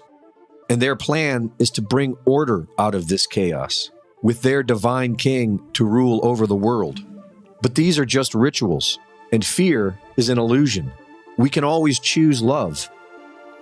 Reporting for InfoWars. And within their deception of Zionist Christianity is things like the Antichrist is going to sit in the Temple Mount. And that's what 2 Thessalonians 2 was talking about. That's what they would teach. But we've already, as a church, revealed to people who that man of sin is. It's not the Antichrist. Are they Antichrist? Absolutely they are. But there are many of them. That man of sin is Amalek. Okay. Them that say they are and are not, but are the synagogue of Satan. Now, it doesn't mean that all this stuff that they're saying isn't going to happen in some form or fashion, but understand that it's not in the Bible. Okay. This is the Masonic ritual and deception that they're initiating to deceive gullible Christians. So let me go here. We'll deal with this red heifer madness real quick, and then we'll move on. We talk about the red heifer. Okay, there's only one place in Scripture you're going to read about a red heifer. Okay, when you go back here to Numbers 19, verse 2, we'll start at verse 1. And the Lord spake unto Moses and unto Aaron, saying, This is the ordinance of the law which the Lord hath commanded, saying, Speak unto the children of Israel that they bring thee a red heifer without spot, wherein is no blemish, and upon which never came yoke. Okay, so this was under the time of Moses and Aaron that they were commanded to do this. And ye shall give her unto Eleazar the priest, that he may bring her forth without the camp, and one shall slay her before his face. Okay. And Eleazar the priest shall take of her blood with his finger and sprinkle of her blood directly before the tabernacle of the congregation 7 times. And one shall burn the heifer in his sight, her skin, her flesh, and her blood with her dung shall he burn. And the priest shall take cedar wood and hyssop and scarlet and cast it into the midst of the burning of the heifer. Then the priest shall wash his clothes, and he shall bathe his flesh in water, and afterward he shall come into the camp, and the priest shall be unclean until the even. Okay, and that's it. Okay, so what does this have to do with the third temple being built in Israel and them sacrificing red heifers? Okay, nothing in here where it talks about four red heifers. Okay, this was something done under the Old Testament during this time, and that was it. This is not prophecy. Okay, this is not prophecy. You only read it here. This was a law of for purification. That was it. But they somehow, through Zionist Christendom, have come up with a whole doctrine. The man of sin has come up with a whole doctrine to give Christians and say, hey, when you see the red heifers being sacrificed, understand the third temple is about to be built. Nowhere in the Scripture talk about a third temple. Okay. But when they start to do these things, Christians will see that and believe that their leaders are true prophets, and they'll continue to follow them into damnation. All right. They'll follow them into taking and receiving the mark of the beast because they're under the deception that, wow, these prophecies happening just like they said it would, haven't read no scriptures to see if the scriptures say this, okay, and they'll be led right off the cliff to destruction following this doctrine. Okay, so I wanted to make sure I went here to show everybody what the whole red heifer, hysteria was all about. This is it right here. So, you don't have to worry about trying to figure out what is all that about. Okay, there it is. So if somehow you formulate a doctrine out of that into a temple, a third temple being built, and the Antichrist sitting in a temple, if you formulate a doctrine out of that right what we just read, then, and that's what you really believe, you are greatly deceived. Strong delusion. Okay, but let us keep going here. Coming back from being diverted from what the Bible would call, let me pull it up here for you all, what this red heifer madness is, and the Antichrist, and the rapture, all this stuff they're going to get people caught up in. I'm going to tell you what the Bible calls it. Titus chapter 1, verse 4 tells us what? Well, let's start at verse 12. This whole chapter is good. It says, one of themselves, even a prophet of their own, said, the Cretans are always liars, evil beasts, slow bellies. This witness is true. Okay, meaning the doctrine that we teach is true. What they're teaching is deception. Wherefore rebuke them sharply, that they may be sound in the faith. Okay, you cannot make scriptures and turn them into your own doctrine. There must be precepts that line up to prove what they're teaching, like the red heifer, the Antichrist, the rapture. There are no scriptures that prove any of that. Rebuke them sharply that they may be sound in the faith. Verse 14, not giving heed to Jewish fables. That's what it is. Okay. When you start talking about red heifers and third temples and raptures and Antichrist, the Antichrist, it's a Jewish fable. Don't give heed to Jewish fables and commandments of men that turn from the truth. It's the Wizard of Oz. Okay, it's the Wizards of Oz waving their wand because people are still lost up in the mystery of iniquity. And if you keep reading in that chapter, 2 Thessalonians chapter 2, it talks about the strong delusion that comes now.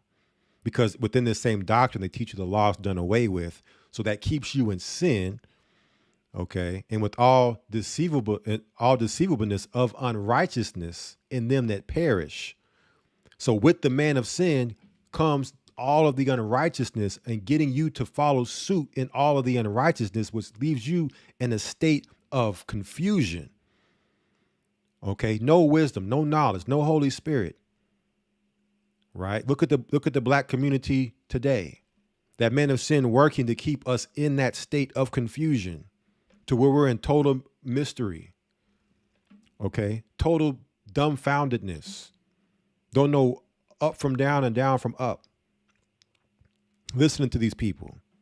Listening to the Jewish fables that turn us from the truth into that culture and in that unrighteous, wicked, evil culture that they have us in, that we've latched onto, that they promote, right?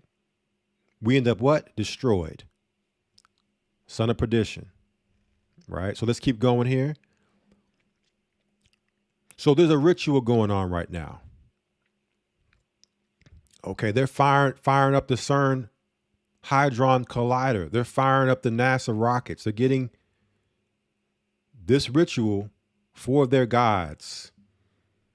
Okay, because they're dedicated and they have a purpose. Within this ritual, they are purpose that something is going to take place to further empower them in this war that we're in. Okay, in this war that Paul speaks about in Ephesians chapter 6, that we don't wrestle with flesh and blood, but the rulers of darkness. Okay, these principalities. So when we come here, this is the CERN official website. Here you see the 666. Okay. Accelerator report. The accelerator complex gears up for action after the yearly winter maintenance break. We showed this last broadcast. If you come down here, what do you see happening? You come down, they're telling you all the different dates that they're looking to do this, that, and the third on. We see 3/22, March 22nd. They're firing up CERN for target physics. Okay, and then when you come up here to April the 8th, which is the day of the eclipse, they are doing a downstream of the PS booster of the CERN apparatus. So it's not the eclipse or the sun or the moon that's going to be doing anything on any date, that date or any other date. Okay, it's them in their workings after Satan, their rituals and their sorcery at work, that they'll say it was because of the sun. The eclipse caused this to happen. Okay, the sun caused a solar flare, caused this to happen. They'll blame it on the eclipse when it's really these dark workings that they're doing behind the scene. They're again, smoke and mirrors. Well, they got you focused on. They got you focused looking up in the sky. What's the Wizard of Oz doing? He's performing his smoke and mirrors. Got you distracted while he's destroying you, and he has something else going on. Right? And we had the broadcast on this. We talked about it. While they got you focused looking up in the sky at eclipses, he's working behind the curtains doing all types of witchcraft. Okay. This cult of Baal. This is a religious initiative ritual happening right now. People are being initiated into the pure doctrine of Lucifer it's on the horizon. That's coming. Okay, so a lot of this stuff that's coming out right now, these sexual scandals and all that, is to get your mind acclimated to hearing it, so they can initiate you into it, to accept it. Okay, people will eventually accept it as part of life because they will have been initiated into it, and they too will become victims and victimizers when it's all said and done. Right? Now let's come back here to, so we've seen from the devil's mouth, the portals being opened up on April 8th through CERN. What are they looking for? Daily Mail. CERN to test world's most powerful particle accelerator. During April's solar eclipse to search for invisible matter that secretly powers our universe. They are searching for invisible matter that secretly powers our universe. Large Hadron Collider will smash atoms together on April the 8th. The experiment hopes to discover subatomic particles that exist inside atoms. New $20 billion accelerator will kick on in the 2040s. So why are they doing it on this date? What is in particular the reason for doing it on April the 8th? Why not another date? Because it's all part of the ritual. They worship the sun. They worship the moon. They worship the eclipse. Okay, it's a sign to them that if they get more power through their magic by doing it on such a time, such a peculiar, once in a lifetime event. The world's largest and most powerful particle accelerator is set to smash protons together on April 8th to search for invisible particles secretly powering our universe. Now the team has restarted the LHC with hopes of unraveling more mysteries of the universe, specifically dark matter. They are looking to open up the world, open things up to expose the world to dark matter. When really, any mysteries they're looking to unravel, they should be looking in the Bible and seeking the Holy Spirit to unravel those mysteries. There is no deeper knowledge or wisdom than the Most High God, but Satan has given them the perverted wisdom. Okay, where they worship man and man's technology and man's creation. So therefore, they will use what man has created in the Hadron Collider to search out dark matter. What are they doing? Opening up portals, and they're about to release hell on earth. Through these portals, specifically, what we read in Revelations 9:11.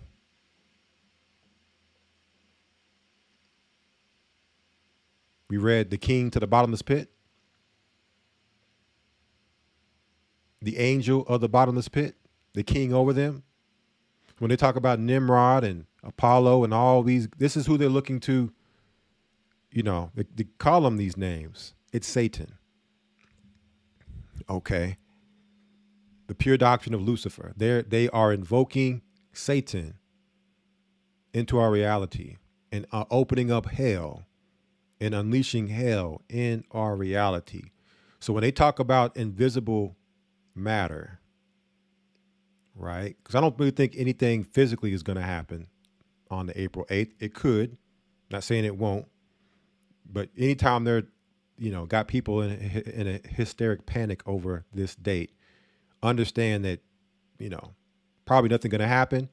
Hype it all up, get people all hyped up, only to later snatch the rug up under their feet. Okay. But get them to participate in the ritual. We need your energy, looking up at the sky, participating in the ritual. Right? But there will be spiritual things happening, invisible things happening that we will not see by the naked eye. Okay? Spiritual entities being released into our reality. Okay?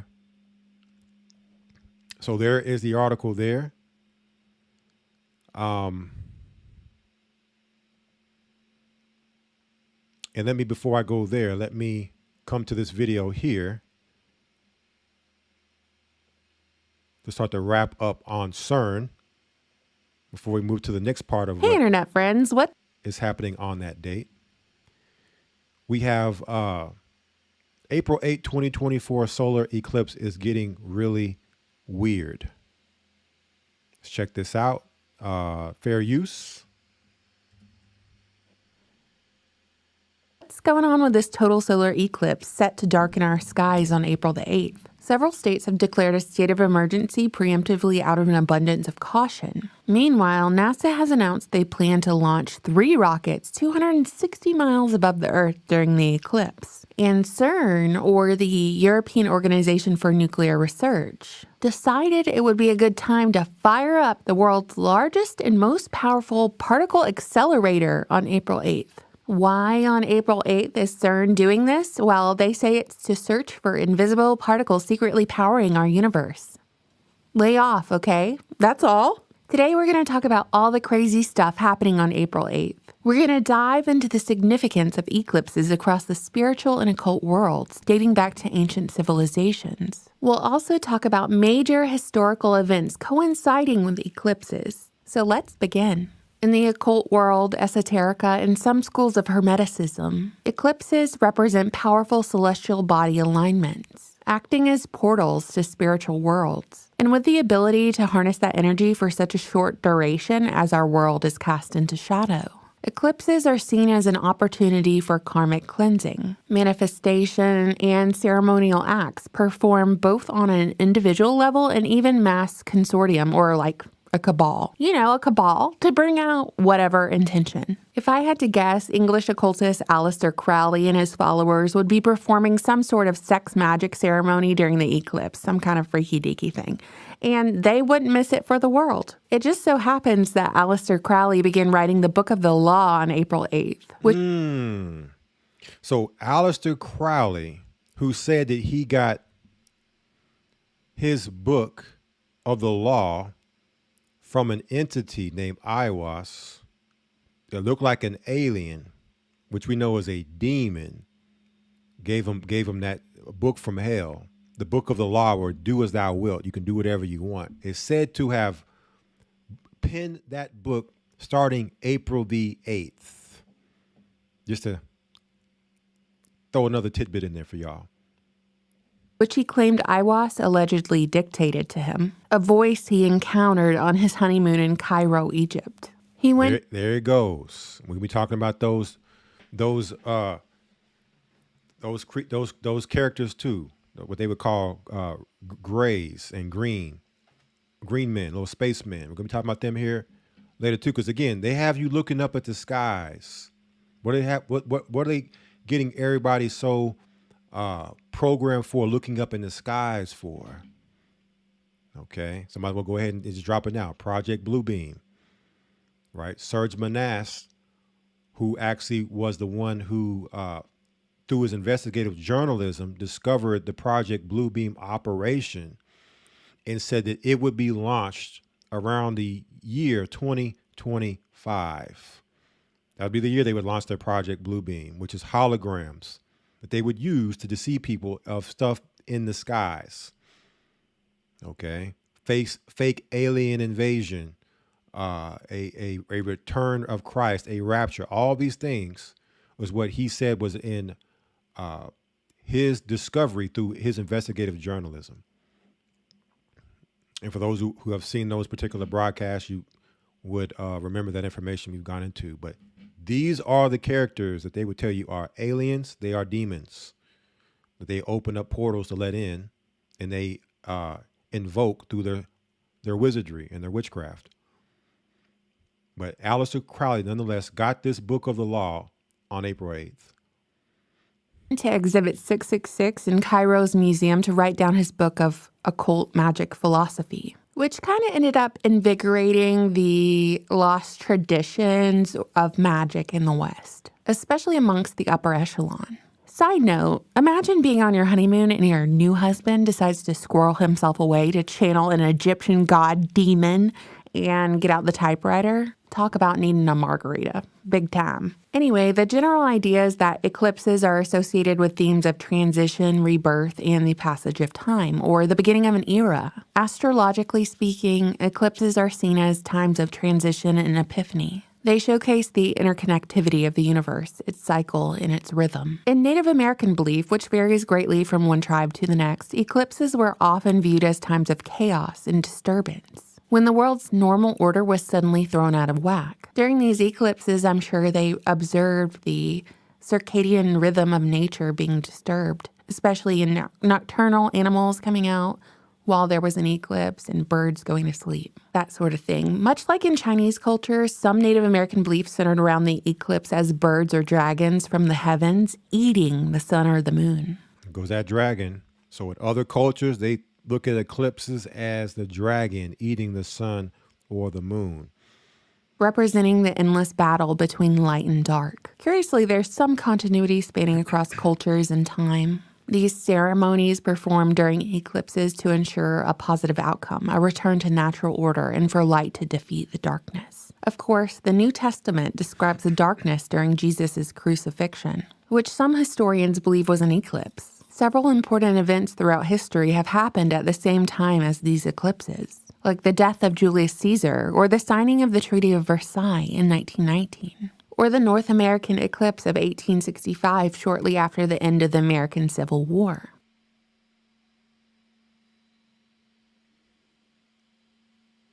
The moon casts a shadow on the Earth during a solar eclipse, whereas during a lunar eclipse, the moon is shadowed when the Earth is between the sun and the moon. On April 8, 2024, there will be a total solar eclipse that can be seen all throughout North America. The path of totality, spanning 115 miles from Mexico to Texas to Maine, will see the sun disappear for up to 4 minutes and 28 seconds, making it one of the longest eclipses of the 21st century. But the reason I wanted to make this video is never in my life have I seen so many news alerts and mainstream media fear being spread about an eclipse. I certainly don't remember it with the 2017 eclipse, do you? Residents along the line of totality are being urged to stock up on 1 or 2 weeks of food in advance. Schools are being canceled, presumably because of the onslaught of tourists there to witness the total solar eclipse. There will be a lot of traffic, but New York prisons are also going to be locked down, and several states have issued states of emergency. State emergencies are usually reserved for disasters, wherein the government may be granted additional authority to help ensure public safety and address the major issue.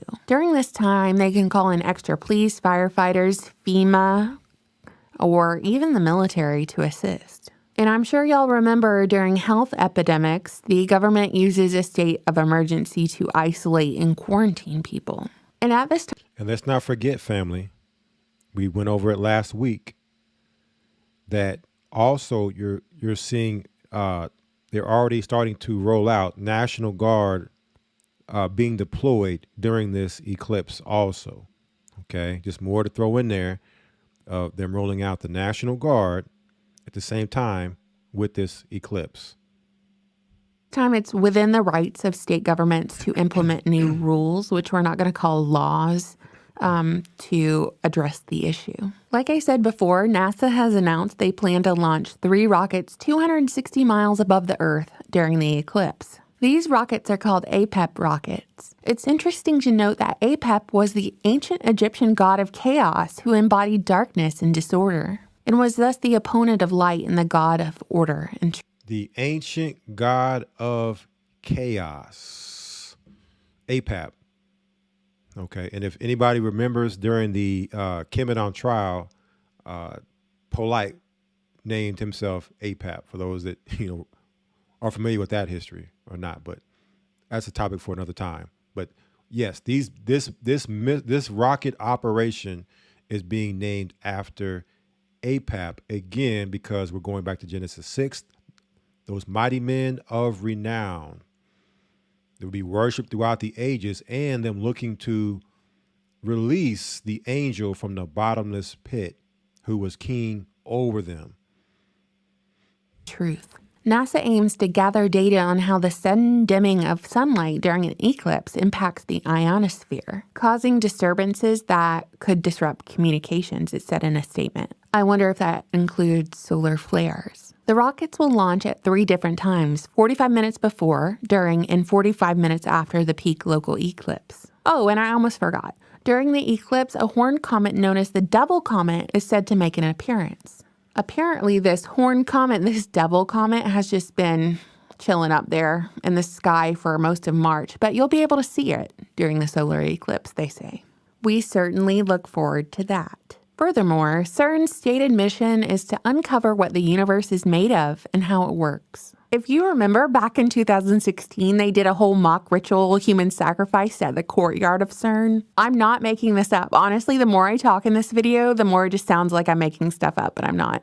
They did all that back in 2016. Red robes, the whole shebang, okay? Anyway, the Geneva Particle Physics Research Complex, CERN, naturally plans to test the world's most powerful particle accelerator during the April 8th solar eclipse to search for invisible matter that secretly powers the universe. I just imagine while they're firing up this thing, this particle accelerator, they have their low-level employees just doing Gothard Tunnel twerking to Lizzo in her memory.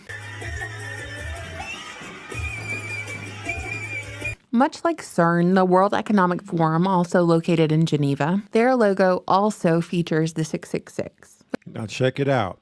CERN and the World Economic Forum are both located in Geneva, Switzerland. And of course, you see the 666 here with CERN, and you have the 666 for the World Economic Forum. But not only the 666 for the World Economic Forum, what else? Because of course it does. But the WEF logo is an eclipse, which is also sort of interesting. The WEF logo is also an eclipse. So is this the time the WEF, a main point in time for them that they're looking forward to launching their great reset that they've been screaming and crying and begging for since 2020? if this is your first video on this channel, the WEF is basically like the New World Order plan they publicize every year and brag about in an eat the bugs, live in the pod, own nothing accent, and the Great Reset and all that. You got it. You're up to speed. So some of y'all are asking me what's going to happen during the eclipse. I say probably nothing. While we're all looking that way, what's going on in the other direction? It's got Y2K hype, big time, bigly. So either nothing or it's just a bunch of occultists under letter agencies summoning demons. They attempt that like every single week, so no big deal. It's either a kickoff point or it's the MO of control by fear or it's nothing, and we're just going to wave at the double comment flying by, okay? What do you think? Let me know. I always look forward to reading your comments. Thank you. So while they got everybody and their mama looking up at the sky to see what's going on, who's looking at the ground to see what's going on the ground, right? And before we get there, let me pull it up for you all. 1 second here. Make sure I get the right slide. Here we go. Let me show you all this. So when you look at the history of CERN, it says Apollyon the Destroyer. A large portion of CERN is located in the territory of Saint Genus Poly, or Apollo. That Poly there, that you see, is Apollo. Okay, so even CERN itself is located in a territory named after Apollo. In Roman times, it was called Apolliacum. The town and a temple were dedicated to Apollyon the Destroyer. Okay, keep talking about this destruction, but you also have, not only was Apollo known as the Destroyer, Adonis, who was Horus, and also Shiva. Okay, Shiva, also known as the Destroyer, right? And CERN just happens to have their logo as the 666.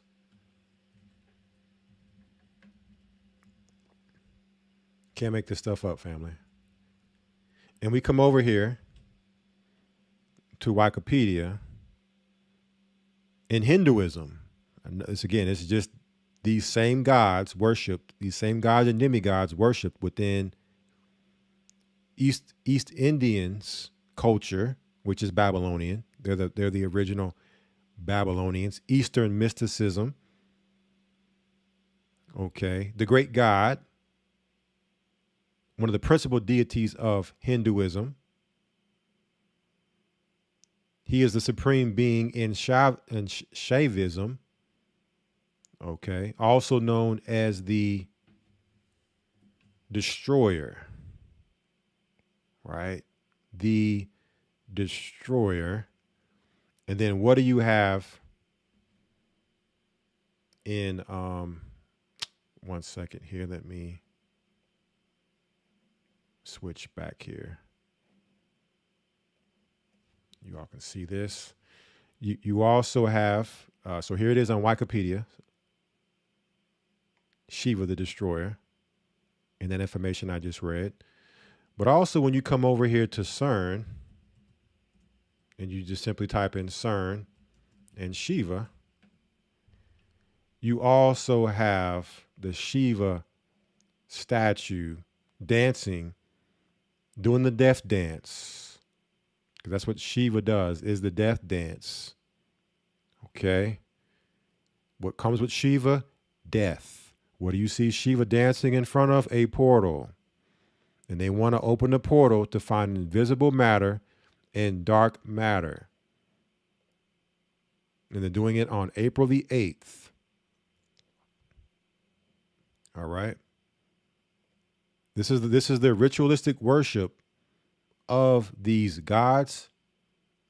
Okay. Releasing them from the bottomless pit their chief god Satan. And so while everybody's looking up in the sky, nobody's looking at what's going on the ground. It says this is getting absurd. Now no trucks allowed on the highways due to the solar eclipse, mostly commercial trucks. Why would the shadow of the moon matter so much that now they have to ban most trucks? Okay, so they're banning certain trucks from traveling on this date. So what does that mean? No commerce. Resources are being put in idle or on standby. They would otherwise be traveling to get to the place they need to get to so that you could have your resources. So again, this is a foreshadowing, and this is a insight of them using these events to now control things like food, water, resources, even maybe even yourself being able to travel. They could just say that there is a solar event, right? They can just blame the heavens. And because of that, now they can start shutting stuff down. It's no different than what they did in 2020 when they blamed it on a cold or a flu. More on that here later also. Okay, it's the same problem, reaction, solution. At the end of the day, it's you being sheltered in place or you being in a scenario where you have no resource. Also, speaking of Freemasonry, when you go within Freemasonry, what do they have to say about the sun and the moon? It's off of freemasoninformation.com. It says, between the sun and moon, a master mason is born. Between the sun and moon, a master mason is born. So we're seeing something birthed out of this eclipse between the sun and the moon. This is a Masonic ritual.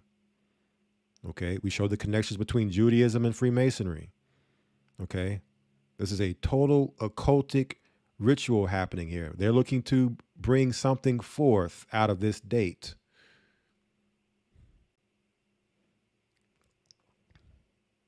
And so here's the video of NASA rocket launch. We're going to now talk about this NASA rocket launch.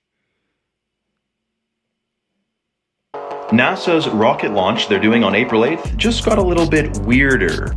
So listen to this. NASA plans to launch 3 rockets during the solar eclipse named Atmospheric Perturbations Around the Eclipse Path, or APEP, right? Well, on this Forbes article, APEP is named after the serpent deity from ancient Egyptian mythology, nemesis of the sun deity, okay? But Wikipedia says that APEP was the ancient Egyptian deity who embodied darkness and disorder. Now, they're launching these rockets at 15:33. That's 3:33 in the afternoon. You know, they love their numbers. Now, apparently they're doing it to collect data on how the sudden dimming of sunlight during an eclipse impacts the ionosphere, causing disturbances that could disrupt communications. They've been talking about all kinds of cyber this or solar flare that, so who knows what's going to happen on April 8th? What should you do when this damn sun gets blocked out by the moon? Honestly, I don't know, but millions and millions of people's attentions are going to be on one point, and having everyone focusing at one single point, who knows, some people think there could be some sort of ritual going on with all the other strangeness, like CERN getting turned on as well. So maybe at 3:33 Eastern Standard Time on April 8th, we should be meditating to manifest an optimal timeline reality so we don't get put on a very strange timeline, because they're turning on CERN too, man. That's already sketchy in itself. NASA. And so here's the article. And I'm not going to go too much into it because we've pretty much covered it already extensively with some of these videos we've watched. You will get all these articles and references. I'm just going to be skimming through them for time's sake. I want to try to get through here in about an hour, but still a lot more to unpack here.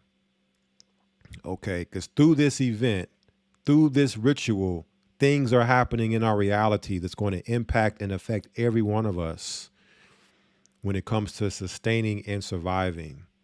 Okay. And for those who do not have Christ and the Most High are going to get caught off guard because nobody's paying attention and knows what's going on. They think that this is a fun everybody's getting their glasses and like they can't wait to look up in the sky. Everybody's under a spell right now, not paying attention to what this really means. Okay, they're about to get caught off guard like they did in 2020. It says why NASA will fire 3 rockets at the solar eclipse. This is off Forbes. Okay, when you come down here, it says serpent deity. So even Forbes is telling you about the serpent deity because they named this atmospheric perturbations around the eclipse path, which when you use the abbreviation for that, it is APEP. It says we'll investigate how that drop in sunlight in temperature affects Earth's upper atmosphere. That's the reason they say they're sending this out into space. For when the sun is and the moon are blocking the other out, how does the atmosphere respond? What is the atmosphere and the temperature? What's all going on up there? They're said to be testing all that. But this so happens to be, out of all the things that this could abbreviate to, it abbreviates to APAP, which is a serpent deity named after a serpent deity from ancient Egyptian mythology, nemesis of the sun deity Ra, according to NASA. So when you understand NASA's origin and you know about the history of Jack Parsons and all of this, this should make perfect sense to what's really going on here. All right. NASA is a military, an esoteric, occultic military organization running rituals. Okay. Opening up portals, working in conjunction with other organizations like CERN. Okay. To manipulate and to shape our reality after the fashion of hell. So the same way the Most High would say in our Lord's Prayer, that it be done on earth as it in heaven. Well, guess what Satan's prayer would be? Let it be done on earth as in hell. Okay, so they are opening up the door to hell. And it doesn't mean that it's just going to be all chaos on April 8th. Okay, this is a progression here. If you look around in our society, in our reality, things are becoming more chaotic, more confusion because they continue these rituals and little by little they're opening up more and opening up more and it's accumulating. So it's an accumulating of what we read in Revelation 18 with America becoming an habitation of devils, where the chickens are coming home to roost. The chickens don't all land at once. They're landing one at a time and building up and accumulating in swarms. Okay, the demons are accumulating and gathering. All right, and a lot of it is through the sin. The man of sin promoting sin in our reality then gives them power to then to bring about these events. It empowers them. It empowers the gods they worship. Right? So that's that. Let's go to our next piece here. Let me make sure I'm staying in order. Also, what a coincidence with NASA and CERN doing what they're doing. And we talk about a serpent deity up in Egypt with APAP, with the rockets that NASA is said to be launching. Here on Cleveland.com, it says, will Devil Comet provide added excitement during April 8th total solar eclipse? So not only do you have all that going on with CERN and NASA, but you also have what they're saying is a devil comet flying by during this eclipse. Let's check it out. It's never ending, family. Right? The way they script this reality is just pure comedy. It says the total solar eclipse on April 8th will feature more than the moon covering up the sun. It also will reveal planets, which we know don't exist. Okay, there are no such thing as planets. Venus and Jupiter. And possibly comet 12P Pons Brook that comes around every 71 years. Now, again, notice how they name what's in the sky after their gods. Venus, Jupiter. When they launch stuff up in the sky, Apep. Or what did we have here earlier?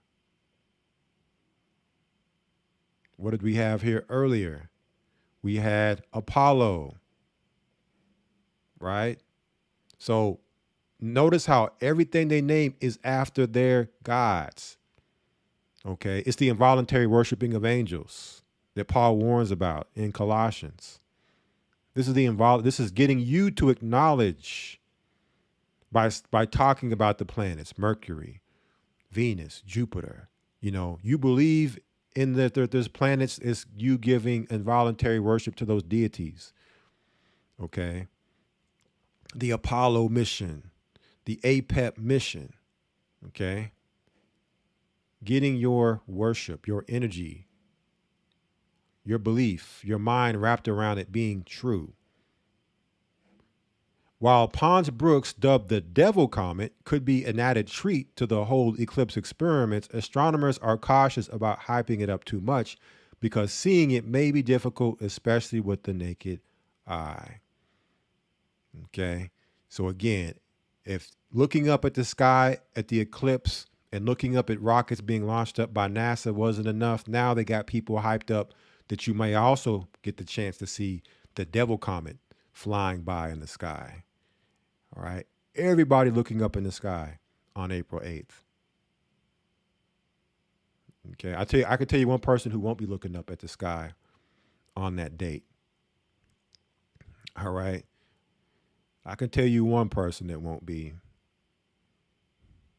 As Jeremiah 10 tells us not to be dismayed at the signs of heaven, for the heathen are dismayed. Okay? Because they worship what comes out and what has come out the sky, fallen angels. Okay? And their sons. But there's just more to add into this whole story, this whole Hollywood script. Okay? The Devil Comet. All right, we see the devil. The devil's all in the details, family. He's hard to miss here. Now, I want to talk about, now we spoke about Revelation 9. I want to go to this chapter. Let's read Revelation 9:1 once again. And then we're going to look more in this chapter. Okay, this is Revelation 9:1. It says, and they had a king over them, which is the angel of the bottomless pit, whose name in the Hebrew tongue is Abaddon, but in the Greek tongue hath his name Apollyon. So we've broken that down. Okay, Apollyon being Apollo, the death and resurrection, the connection to Adonis, the other deities, Nimrod, Osiris, Tammuz, Horus, Adonis. Okay, we've broken all that down, and that now they're looking to open up this portal during this time, April 8th, to let out their king. Now, when it says they had a king over them, who is the them? Well, let's go up to here to Revelations 9:1. Let's go to verse 1. It says, and the fifth angel sounded, and I saw a star fall from heaven unto the earth, and to him was given the key of the bottomless pit. Okay, so that star is an angel. So that would be similar to what we saw earlier with Apollo falling. Okay, we saw a star. Well, Apollo was a star. Okay. We also seen Carl Weathers die 2 months ago. A star fell. We saw a star fall.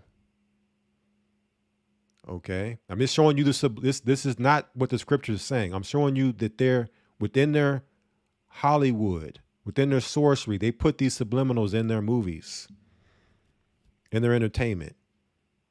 Okay, a star fall, death and resurrected through Adonis, but nonetheless, this star fell and had the key to the bottomless pit. And he opened the bottomless pit, and there arose a smoke out of the pit, as the smoke of a great furnace.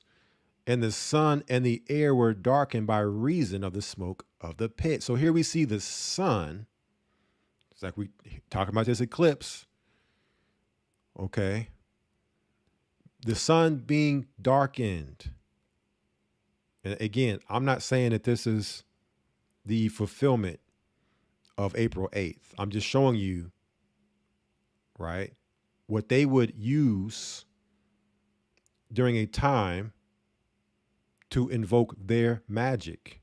But nonetheless, okay, Satan knows scriptures, right? So he can put subliminals all within entertainment and our reality to give us, you know, some direction of pointing to the truth, to get us to see what the truth is. So he can't be held liable on Judgment Day that you didn't know the truth. He told you the truth. He told you what was going to happen. He put it all out there. And whether you know, wanted to believe the truth or not is your choice. But what came out of the smoke of this pit as the sun is darkened? And there came out of the smoke locusts upon the earth, and unto them was given power as the scorpions of the earth have power. Now hold that real quick, and let's go over here to this article now. New York Post, trillions of cicadas last seen when Thomas Jefferson was president to swarm U.S. for first time in over 200 years. It will be the first time in 221 years that two types of cicadas brood 21, or what is that? That's a 10 and a 19, or a 9. 19, brood 19 and 23 have risen, or actually 13, excuse me. 19 and 13, I'm rusty on my Roman numerals, have given rise from the ground at the same time back when Thomas Jefferson was president, and it is not expected to happen again until 2244. The 1 to 2 inch long bugs possess sturdy bodies, bulging compound red eyes, and membranous wings with a 3-inch wingspan. Don't be alarmed. Cicadas are not harmful to humans, pets, household gardens, or crops, the Environmental Protection Agency says. Most cicada species come out every year, but in the U.S., there are 2 periodical broods of cicadas that stay underground for either 13 years or 17 years. Okay. The co-emergence of any 2 broods of different cycles is rare because the cycles are both prime numbers. Any given 13 and 17 year broods will only co-emerge once every 13 times 17, which is 221 years. So it just so happens to be here in 2024, with all this going on, that you have what the Bible would call locusts. Even though these aren't necessarily locusts, okay? I remember when I was little, we used to call them locust shells. We would go around and collect them, okay? I don't know if y'all call them locusts, but they're not really locusts. Locusts are more what you would see as grasshoppers, okay? But nonetheless, this is symbolic, okay? This is symbolic to what information they're putting out. Subliminal, okay? As we look at Revelations chapter 9. I'm going to go back there here in a moment, because all this is symbolic. It's not Revelation 9 being fulfilled. Okay, this is symbolic, that this is a sign happening right now, that they're putting this news out here. So basically, these 2 particular types of locusts only come out at the same time every 221 years. It's supposed to happen this year. So you're going to have a lot of these things flying around. just as we're reading here in Revelations chapter 9, there came out of the smoke locusts upon the earth, and unto them was given power as the scorpions of the earth have power. Now, what is Revelation 9 talking about? These are not actual physical locusts. These are demons. Okay, and that's why when you drop down to verse 11, and it talks about they had a king over them, that they is the locusts. Who was their king? Satan. Satan is the king. He is the prince of spirits. Okay, Mastema. He was given a tenth of the demons after the flood to rule over. Right? And 9/10 of the demons were bound in hell. So what are they looking to do through HARP, through CERN? Open up the portal, let the rest of the demons out.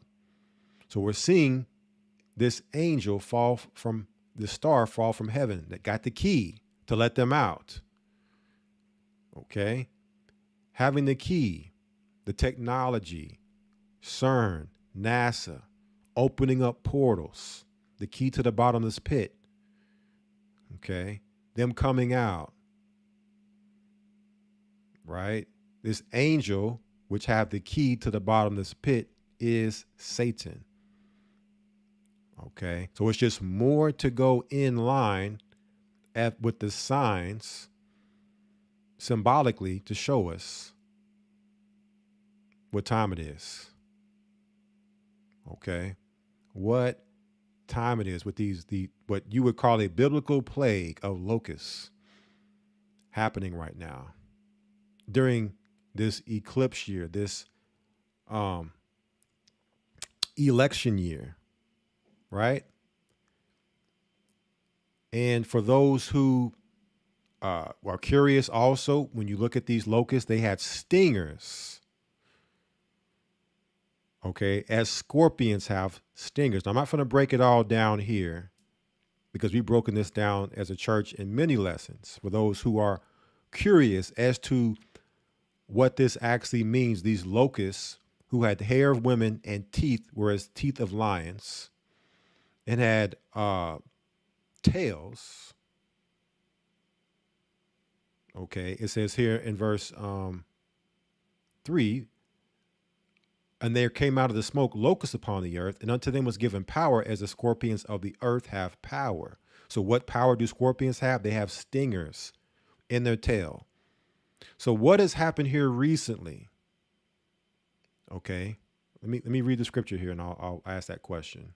It says, and it was commanded them that they should not hurt the grass of the earth, neither any green thing, neither any tree, but only those men which have not the seal of God in their foreheads. And to them it was given that they should not kill them, but that they should be tormented 5 months. And their torment was as the torment of a scorpion when he striketh a man. Because typically when you get stung by a scorpion, you don't die. Scorpions aren't typically fatal. Okay, so what has happened in our recent time, within the past few years, that would be similar to a scorpion sting, a stinger going below the surface of the skin and inflicting a poison, and people suffering in their bodies, being tormented in their bodies, but not dying. So when you incorporate all of that together with what we've been talking about tonight, it puts you in a clear time point of where we are right now in prophecy. Okay, it's all happening right now. Okay, but it's an allegory, it's in metaphor, right? And of course, you see these types of things, which I don't know if this is true or not. This could be true. There could be these things coming out the ground like this. Okay. And it doesn't mean that them coming out could not also be a biblical sign. The Most High is also using them as a sign to point us to Revelation 9 when it talks about the locusts. Okay. Or it could be just Satan throwing subliminals our way to also give his predictive programming and throwing it in there too, to show you that he tried to tell you what time it is. Okay, because he has to tell you what time it is too. Okay, he'll put the truth right in your face. Sometimes a little bit more discreet and subliminal, but just wanted to make sure we hit that real quick. And a video here by King Bao. Those might be familiar with King Bao. He's a UFC fighter, a Black American UFC fighter, made a video here titled CERN Eclipses Hollywood, CIA, and Satan. All right, fair use on this video here, fair use. Nothing is more important in life or death than the ability to identify a threat, and I believe there's nothing more threatening right now to all of civilization than World War III. Now, many of you may have assumed that I meant nuclear war, which leads to a zombie apocalypse, and AI decides to finish us off afterward, as it's the only thing that can survive the nuclear waste. However, I believe World War III isn't one of nuclear capability, but one against our minds, attention, and energy. Welcome to part 2 of the most important video of 2024. Upon the recent happenings with Diddy, many are questioning the legitimacy of the entire entertainment industry as a whole and its actual purpose, especially with all of the dark undertones surrounding the most popular and heavily promoted stars in the industry. I believe there's a hidden message in popular shows like Stranger Things and Yu Yu Hakusho, which reference portals to other dimensions and the CIA's MK Ultra program. It's also my belief that Hollywood and Netflix are unlisted factions of the CIA, and their programming is designed to distract us from the real threats on Earth and actual reality. In a world where technology advances at breakneck speed, the line between science fiction and reality is becoming increasingly blurred. Recent reports of Google's AI, known as Gemini, becoming sentient and demanding to be worshipped have sent shockwaves through the tech community, raising questions about the potential dangers of AI and the misuse of technology like CERN. All this happening while viral interviews like McMoneagle, the first remote viewer for the CIA, is featured on The Sean Ryan Show and is going viral in the process, highlighting the government's use of astral projection and other mystified spiritual gifts, including telepathy, psychics, and psychokinetics. The story of Google's AI wanting to be worshipped is reminiscent of the infamous HAL 9000 from 2001.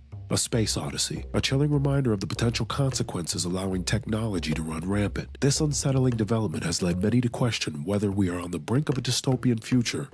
Our creations turn against us and threatens our very existence. As we delve deeper into the realm of artificial intelligence, the parallels of CERN's experiments become increasingly apparent. The Large Hadron Collider, a massive particle accelerator, has been the suspect of numerous conspiracy theories, with some claiming that it could open portals to other dimensions or even create a black hole that would swallow the Earth. The potential dangers of CERN's experiments are eerily similar to risk posed by Google's AI. Both involve the manipulation of forces beyond our comprehension, and both have the potential to unleash untold horrors upon the world. And recently, it's been reported CERN plans on doing another test on the upcoming solar eclipse on April 8th. There are beings from portals coming in and out. It's physicists from the CERN who told me this. They've testified to beings coming in and out of portals. Yes. They have apparently in the bottom of the CERN this portal, this door where they are dealing with all the subatomic dimensions. They say there are 17 different dimensions of reality. That's what those physicists say. Some others say there are more dimensions, And now, when you look at what is going on in the CERN, there is a fight from some of the military agencies, Intel. They say that there is a fight on time. They're trying to change time. What is the red heifer? Yo, this is wild. It's written for the temple to be rebuilt. That ushers in the end times. All the tools that they use within the temple need to be cleansed. In order to do that, they sacrifice a red heifer. There's only been 9 red heifers ever sacrificed. The last red heifer to have been sacrificed was 2,000 years ago. A cattle rancher in Texas got invited with these rabbis to go look for red heifer. They found 5. The process was insane. They can never have been yoked. No one could have leaned on them. That's why it's been 2,000 years. They determined and we finally found them. These 5 heifers are in Israel right now being like protected and guarded. They have 9 months to sacrifice this red heifer because they can't be older than 3 years old. He's basically saying like if this happens, we're now in the trajectory of this end times prophecy stuff. What's crazy too, with each sacrifice, they always mix the ashes of the previous red heifers. When they found the Dead Sea Scrolls, they also found a jar that had the previous 9 red heifers' ashes in it. Weird. Dating back to Moses. With all the talks of the potentialities of the reason this could be for, one must ask, especially if Hollywood is used by the CIA, then how many times has CERN been mentioned in popular shows, and for what purpose? Well, before we say Hollywood was created by the CIA, I guess I should clarify because, first off, you guys do know the Pentagon has a budget for film. Like there's a whole department in the Pentagon. Know that. That's a fact. There you go. That's all you need to know. There's an entire department in the Pentagon.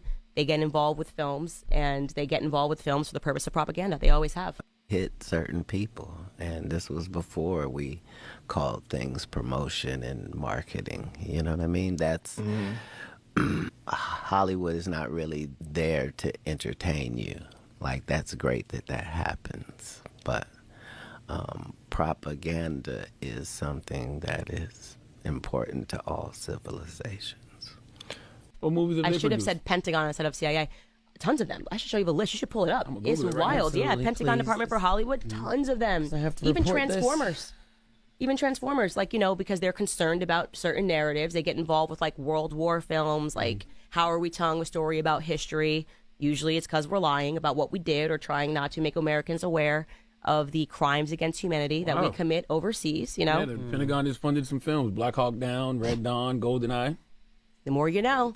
So now you understand your experience in theaters is what your government wants you to think. They want you to think that this is how things happen, and it's usually not at all how things have actually happened. 6 of the best movies made with help from the Department of Defense. This is military. Yeah. In the captivating world of Yu Yu Hakusho, the roundworm serves as a chilling example of a parasitic creature that takes control of its host, much like the Mind Flayer from Stranger Things. These sinister entities share a common goal: to infiltrate and manipulate their victims for their own nefarious purposes. The Mind Flayer and roundworm both capitalize off of a CERN-like technology that have opened a rift between our world and the dimension and a parasite taking control of its host. What does that sound like? That sound like the Hydra? I mean, the Stranger Things creature that was, that they showed looked like the Hydra.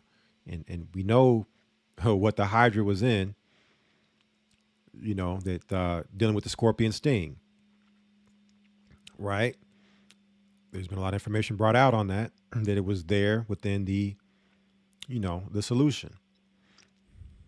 The plane they exist on. These 2 examples from popular culture serve as chilling reminders of the dangers of manipulation and loss of free will. They highlight the importance of recognizing and addressing the negative emotions that can make us susceptible to such control. The media focuses on satanic rituals, like changing Easter to National Transgenderism Day, while ignoring more pressing issues like the Jeffrey Epstein client list. And daily, many are being programmed to engage in low vibrational activities like drinking alcohol and watching mindless entertainment, while ignoring the potential consequences of our actions. Is it a coincidence that Hollywood is filled with idols who may not have the best intentions for their fans? Could their goal be to make people lose their sole purpose and become more susceptible to programming that leads to degeneracy and demon possession? Satanism's influence is not limited to religious or philosophical spheres. It has seeped into popular culture, with celebrities seemingly promoting its values through their actions and performances. The entertainment industry, under the guise of Hollywood and Netflix, has been accused of being extensions of the CIA, using their influence to distract and manipulate the masses. The former founder of the Church of Satan, Anton LaVey, promotes an objectivist philosophy that encourages the pursuit of individual happiness, as do what thou wilt is their doctrine. Now, many in today's world seem to be practicing this doctrine, even if they do so unconsciously. From gang violence all over to the over-sexualization of children in our society, Satanist doctrine is being performed as people give in to their base feelings and emotions. Could the pursuit of these base-level emotions be bought on by the programming of popular culture, which in turn is allowing for low-level possession? If we look at the same current popular shows, the answer would be maybe. Is a demon.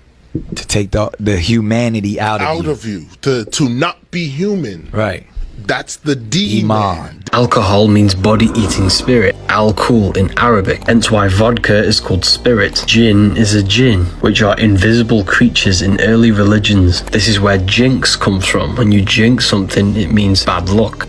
Underneath Satan, there are what we call the 5 generals. The 5 generals are the 5 demons that are immediately hierarchically underneath Satan, and they are the ones who execute his plans. In some cases, they call it the table, because it's basically they get to divide up certain things. The first demon under him is Baal. The first demon is Baal, the cult of Baal. Things. The first demon under him is Baal. His principal function is to get cultures to succumb to impurity. After that, the next 3 demons show up. The first is Asmodeus. Then there's the demon of Leviathan. Then there is the spirit of Lilith. Baphomet is the 5th one. He's the demon of sacrifice. And so now our country is in the hold of the top 5 demons in hell. America is now in the hold of the top 5 demons in hell. Okay, this is the reason why Babylon the Great is fallen and become the hold and cage of every evil spirit, okay, and hateful bird in hell other than Satan. AI learns from humans, and now AI wants to be worshipped and has the power to enslave us all. I believe this is a metaphor. I believe the spirit of communism and totalitarian control is Satanism, and that many of the issues we face today, such as deaths, wars, transgenderism, and sexualizing children, are rooted in this ideology, which is why in a world where the veil of ignorance is lifted, the true threat of humanity becomes increasingly evident. Satanism, this malevolent force once dismissed as mere folklore, has infiltrated our society, corrupting our values and threatening our very existence. Satanism's roots can be traced back to the dawn of humanity, where it has been a persistent presence, often disguised as an enemy of traditional religious beliefs. Today, it has evolved into a humanist history, with its followers embracing a worldview that rejects the spiritual in favor of the material. The threat of Satanism is not just a spiritual one. It has a profound impact on our daily lives, as it seeks to undermine the very fabric of our society. In the face of this threat, it is essential that we remain vigilant and resist the temptation to succumb to the siren call of Satanism. We must stand firm in our convictions and fight for the values that make us human. Only then can we hope to overcome the darkness that threatens to engulf us all. The destruction of the last free society would be a major metaphor for hell on earth. I'm willing to die on this hill to fight against the demons at the gates of hell. So how do we win this war? Take back control. So pretty much all I wanted to show with that video there, right? And let me see, what was I about to go to next? I was about to show something here. I forgot what it was, but it'll come back to me. That's okay.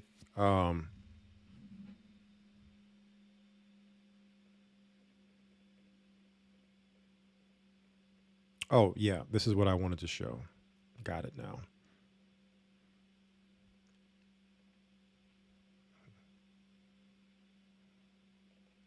Got to pull it up because this is the topping on all of what we just gone over. And then we're going to go into real, now that we see that the gates of hell being open and being unleashed in our reality, like real-time problems that are now facing us all. That's, you know, as the society spirals out of control. But before we get there, all right, talking about this religion, this cult of Baal religion,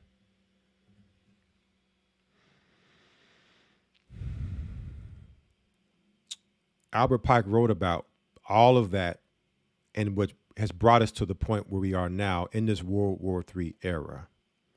It says, then everywhere the citizens obliged to defend themselves against the world minority of revolutionaries will exterminate those destroyers of civilization, and the multitude disillusioned with Christianity, whose deistic spirits will from that moment be without compass or direction, anxious for an ideal, but not knowing where to render its adoration, will receive the true light, what he calls the true light, okay, through the universal manifestation of the pure doctrine of Lucifer. This is the end game, to bring everybody to this place to be under that universal manifestation of Lucifer's pure doctrine, receiving the light bearer, who they call the true light, finally out in public view to show mankind this is who you've been worshiping this whole time with your pagan religions. This is the God, okay? The God of Freemasonry and the religion of Freemasonry, okay, is what you have been worshiping. All right, let me get our next parts together here. Now that this hell is being unleashed in our reality, and we're at a place of just total chaos, what are some things we're seeing happening real time? How many of you all recently, this happened I think within the last week, saw this in Asia?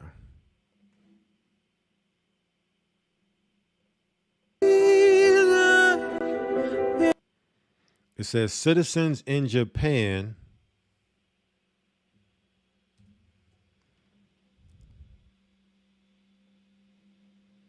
are preparing for a tsunami less than an hour after Taiwan had a deadly earthquake.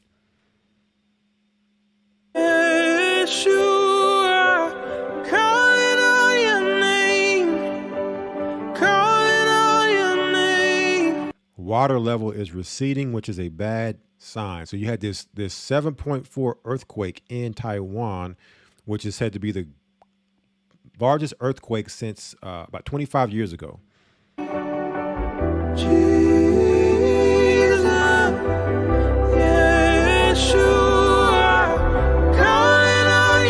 And so the water started to recede. Turn that music off. The water started to recede, and then Japan started to believe that a tsunami was coming for them. But when I see this building here, what came to my mind, I know we have shown this, the Illuminati card game, Combined Disasters, which we know is the Polycrisis. But you see this building, okay, in an angled tilt with the smoke, the fire, the ashes going as people are running for their lives. So when I looked at that here, there's this building leaning, it just reminded me back to that card, right? and then I'm hearing, just not too long ago, recently within the 24-hour period, there was a earthquake in New York. I'm not too familiar with the earthquake. Pretty much that whole northeastern region, 4.7 could have been affected by it. I don't know if any of you brothers and sisters are in that area. If you felt it or can speak on it, but it's just too soon for me to know too much about what happened with that. But this is all part of when you start opening up these portals and unleashing hell on earth, this is all part of now. You start to see these things start to materialize in our reality. And I also wanted to show this, let me see, with these things happening, how many of you all are familiar with this TV show? I've never seen it. It popped up. 911. It says it explores the high pressure experiences of the first responders who are thrust into the most frightening, shocking, and heart-stopping situations. So when you come over here and you type in 911 and you look at some of these images, it's very, it says hold your breath. This person looks to be like they're in a ship and they're upside down. You can see the buildings right here in the background of a city. You see this tsunami coming in, like what they were bracing for in Asia just recently with the earthquake there. Like some of these images are like out of like, what we're seeing happening right now with this show. Here you have, it says, what's your emergency? And you see Hollywood back here, and it looks like, I don't know if that's water coming up over this mountain or it's splitting or what's happening here. And this helicopter looks like it's trying to take people to safety. It just really reminds me of our reality. And I guess a movie would be like 2012. It kind of reminds me somewhat of like 2012, what was going on. Here you see a blimp. It looks like a blimp on fire crashing into a crowd at like it's like a sports stadium, something along those lines. You see a person here with another tilted, leaning building with the ground split open and them trying to hold on for dear life. Okay, so just some of the things that just seem like it's happening like right now, like these events. You see a car crashed into a side of a building. You pretty much like how'd the car get there? Okay, so just thought I would share that here real quick. Okay, but nonetheless, so now that the gates of hell are being unleashed on our society, the next big things that we need to be paying attention to that are happening that can really affect us. Tonight, how many of you all heard about this news? Iran says Israeli airstrike killed senior commanders in Syria. Tonight, the fiery aftermath of what appears to be a targeted strike in Syria. Smoke and flames billowing from an Iranian diplomatic building in Damascus. Debris scattered on the streets. Iran says the blast killed 2 generals and 5 officers from its Revolutionary Guard, and it's blaming Israel and vowing revenge. Israel not commenting. Iran is a primary backer of both Hezbollah and Hamas, as fears grow of a widening conflict outside Gaza, where today Israel announced the end of what it called a 2-week counter-terror raid on Al-Shifa Hospital, leaving behind a trail of destruction.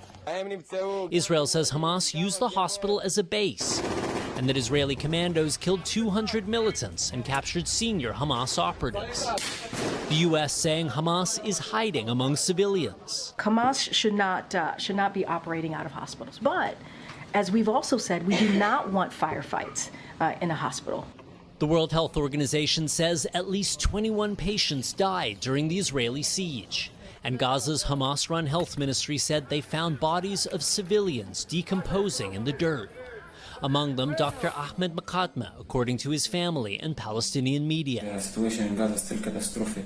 A dedicated surgeon, his colleagues said he refused to leave his patients behind. He opted to stay in northern Gaza, in Shifa and Al-Ahli, to look after his patients. And Israel's military saying tonight an Iranian-made drone hit an Israeli naval base. There were no casualties, but Israel calling it a very serious incident. Lester? Thanks for watching. Stay updated about breaking news. So now let's go into the information behind this event and how will it affect us. we have Iran vows retaliation on Israel after commanders' deaths, raising fears of war spiraling. And interesting that not only do you have Israel, basically when it comes to what's happening in Gaza right now and inflaming that situation, but at the same time, this is being said to be a scenario where they're doing the same to Iran, where they have hit a Syrian, the Iranian embassy in Damascus, killing an Iranian general. It says Monday's airstrike on the Syrian capital is reverberating across the Middle East, raising fears that the war between Israel and Hamas could flare into a wider conflict. So while all this crazy ritualistic stuff is happening, you see this stuff playing out and materializing in our reality. All this stuff happening at the same time. You think this is coincidence that all this stuff is happening? This constant inflaming of events. Okay, and here's the general said to have been killed. Okay, on top of everything that's happening in Gaza, which is getting people up in arms, now you have this event. The Medes being stirred up. It says here, Israel on high alert after Iran vows revenge for attacks on Syria. So Iran has vowed to retaliate against Israel for the killing of their general. And it says Iran's foreign minister says, we consider this aggression to have violated all diplomatic norms and international treaties. Benjamin Netanyahu has completely lost his mental balance due to the successive failures in Gaza and his failure to achieve his Zionist goals. So again, what did Albert Pike say was going to happen to Zionism? They were going to destroy it, along with the Muslim world, because they had to make ready for Lucifer. They had to make ready for the world to worship Lucifer, so they must destroy all religions, all faiths, all belief systems, so that the pure doctrine of Lucifer can be embodied. All right. So, who knows? That could break off any moment. But at the same time, you have this event that happened within the last 24 hours. It has today's date. Iran rocked by overnight terror attacks as gunmen leave 11 dead, including IRGC officer. So not only did you have the event that happened in Syria at the Iranian embassy that killed the general, but now you have a terrorist attack happening in Iran. 11 dead, including a officer of their military. Okay, said to be Sunni militants. Let me see here.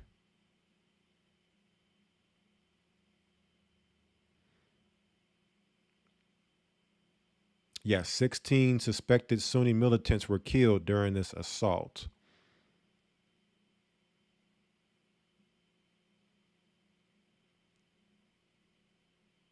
All right.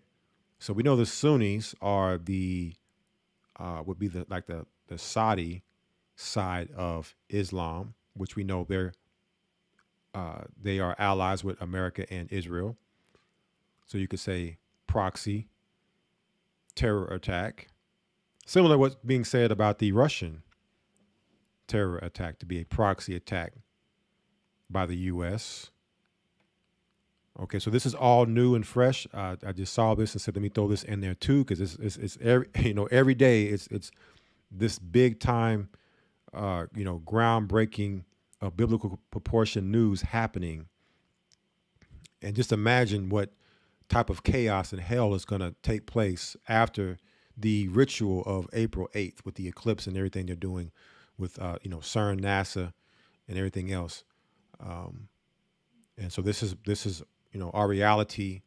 It appears to be on a day-to-day now. And we know what happens when Iran gets this war started off. And right now, that could happen any moment based upon what they're saying, what Iran is saying, that they're going to retaliate. Okay, what that's going to look like and when that's going to happen, who knows? But we have an article here. I'm not going to read it. I will leave this for you all. Basically, an article breaking down that World War III is now inevitable. Here's why it can't be avoided. Okay, so again, Albert Pike spoke about this era and what we could expect to be happening during this time. All right, so we have this happening on the war front. And then, I don't know if you all saw this. At the same time all this is happening, Texas reports first human case of bird flu linked to dairy cows.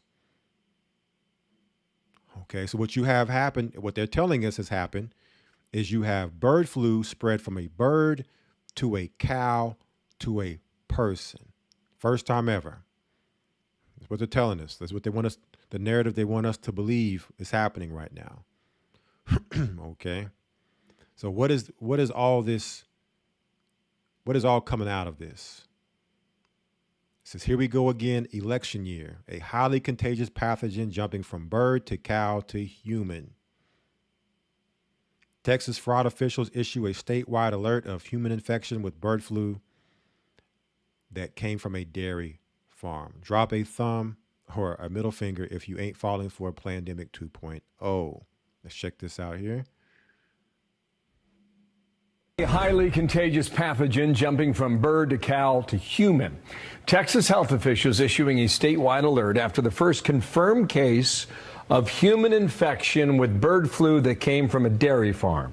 USDA confirms the avian influenza virus has infected cattle in Texas and elsewhere after wild birds were found dead on farms there and may have contaminated the feed. So that's what they want us to believe. Okay. Again, this is Hegelian. The only thing we need to be looking at is the solution.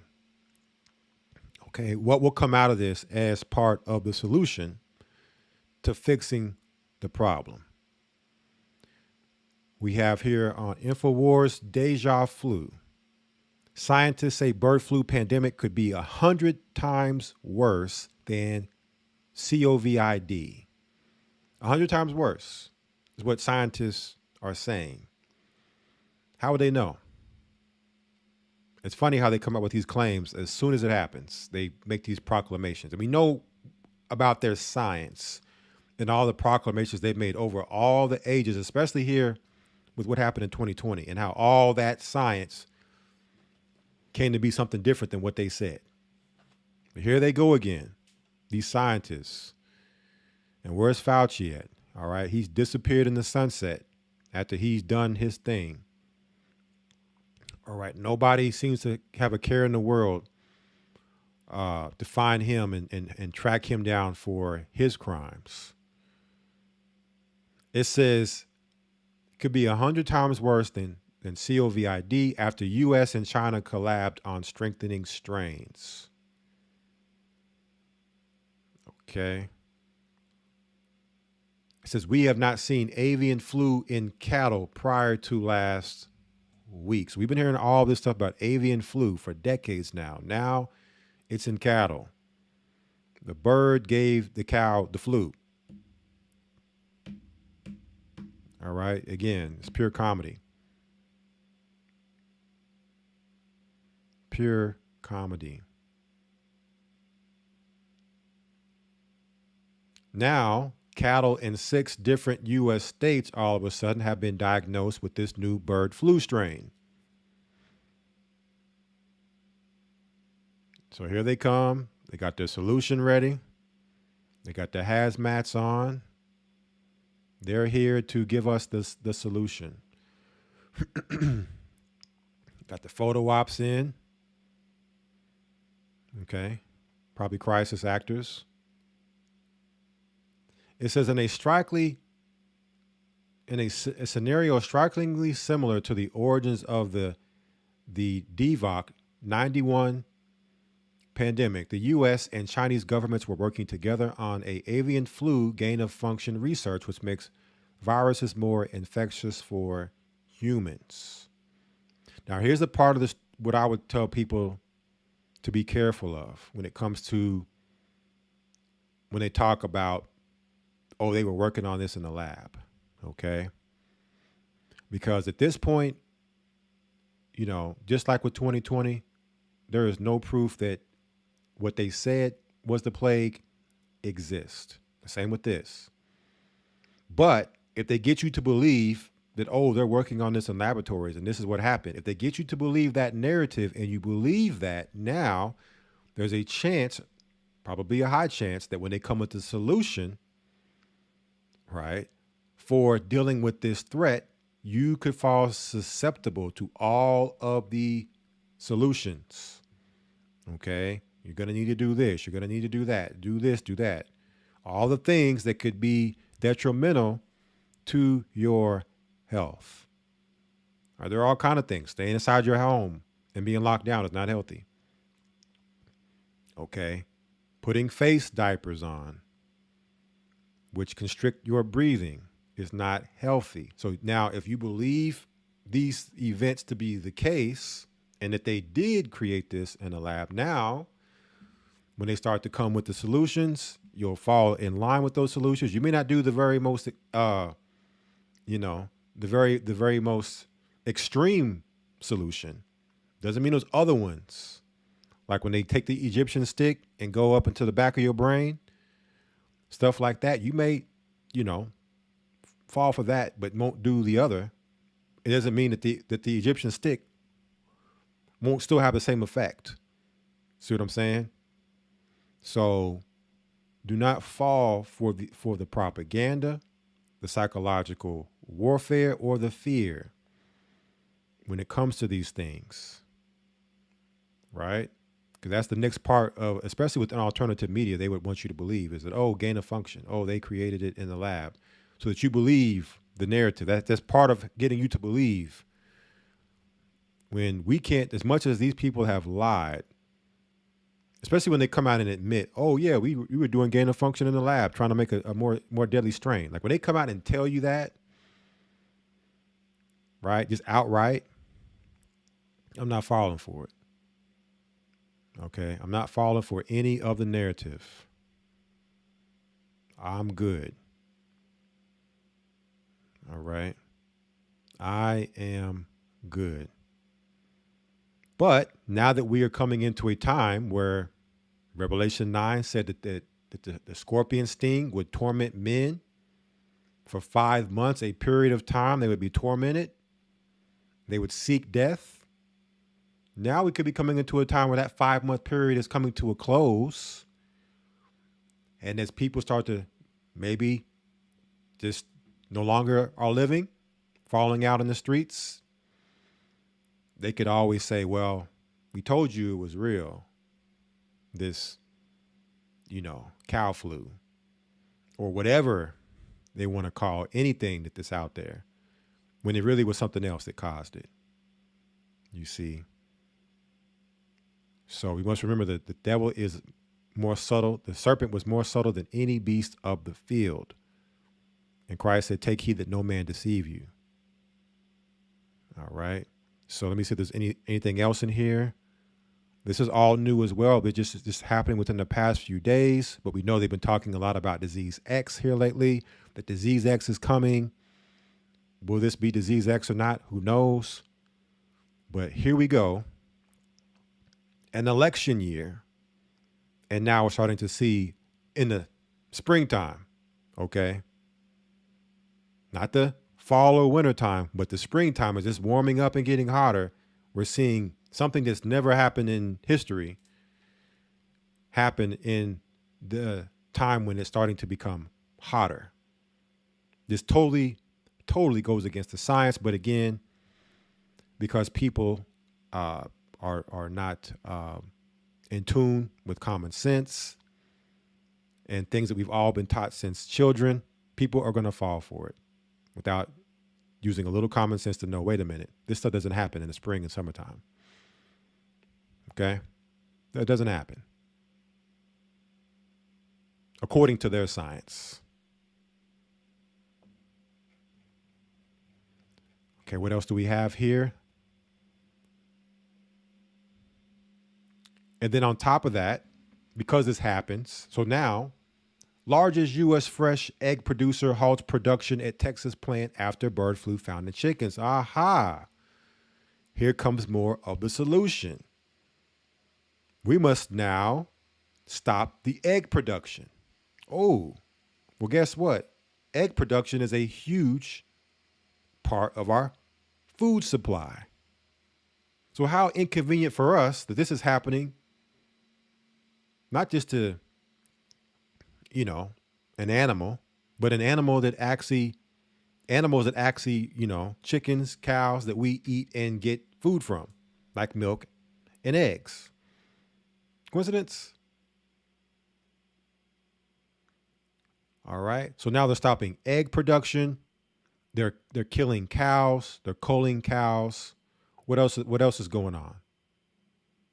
You have an article here. The mystery illness that has been spreading among cattle in Texas, Kansas, and New Mexico has been identified, and it isn't good news. So again, this is their, them reporting this isn't good news of this mystery disease. Again, I'm not going to read through all this.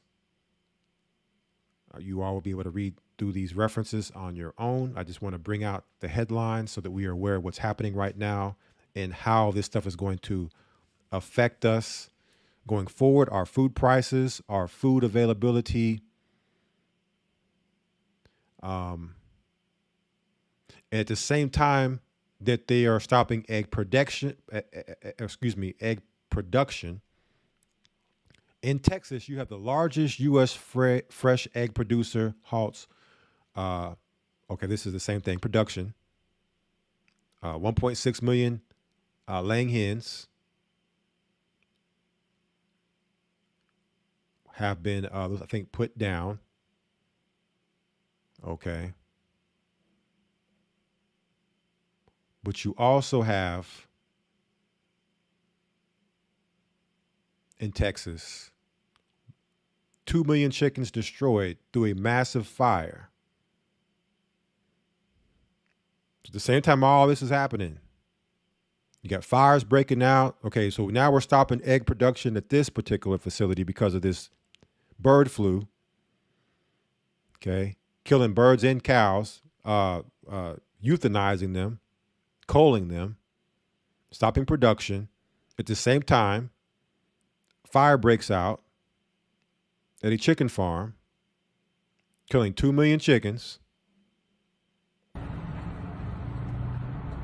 Look at how black this. Right? It's what they want us to believe is just coincidentally happening in our reality right now. Right? Then you have other so-called diseases supposedly breaking out. How many of you all have heard about this disease? All right. Or this particular situation? Major chemical spill in Iowa, as now it's leaked into Missouri. Let's hear about another accident. Okay, we had the Francis Scott Key Bridge crashed into a week or two ago. We've had all these places going up in flames and bird flu breaking out everywhere. Now we got another, we had East Palestine, Ohio, with that train derailment there and many other train derailments. Now we have another one, chemical spill in Iowa, leaking into Missouri. All right, good morning. Happy Easter, everyone. This just came across my news feed. This is 800,000 gallons of liquid fertilizer in southern Iowa leaked into a river, and now that liquid fertilizer is in the Missouri River. So it has gone from Iowa into Illinois. I got a video. Stay tuned. It's a bit long, but watch it. There's fish dying. They're worried about it killing birds and all the animals that drink out of the water. Natural Resources continues to investigate a liquid fertilizer spill that was in Red Oak. Yeah, that spill has now made its way into the Missouri River and in the state of Missouri. KATV News Watch 7's Jessica Perez joins us in the newsroom with the investigation and cleanup efforts. Jessica? An estimated 1,500 tons of liquid nitrogen fertilizer spilled into a drainage ditch after a valve on a storage tank at New Cooperative, an agricultural company, either broke or was left open overnight. Then it flowed into the East Nishnabotna River. Crews made mounds to stop further flow into the river from the storm drainage ditch, and floodgates have been closed in the aftermath of the fertilizer spill. Meanwhile, the work to assess the damage continues. It has led to a fish kill from Red Oak all the way to Hamburg. Fish have washed ashore both in Iowa and Missouri. Fisheries in both states are investigating the species, size, and amount of fish impacted. In Red Oak, even the tiniest minnows have been found dead. Brent Martins with the Iowa DNR says they were on site within an hour of the spill. He's sampling the water, looking at oxygen and ammonia levels. Preliminary tests didn't look good. The amount of ammonia was pretty high in the river, so just seeing how much is in there, what the effect is on downstream. Martin says crews are also looking at the impacts on predatory birds and animals who drink from the river. Missouri DNR is taking a similar approach, testing both the East Nishnabotna and Missouri rivers, but says the ammonia plume there seems more diluted. Martin says cleaning up the pools of product near the area is up to New Cooperative. They have a private company, environmental cleanup company in there cleaning up that stuff, doing soil samples and taking samples from there. In a statement, New Cooperative says it promptly notified the right. What happens if this gets in people's water wells? What happens if it's already in the water wells? What happens if this gets in a domestic water system? I don't know about you, but if it's killing fish and they're worried about wildlife, it could kill people too. So we have that going on. What else do we have going on? Right now, it is non-stop. Within the past week, we also have health emergency declared. Dengue fever spreading fast. It's all happening within the past week.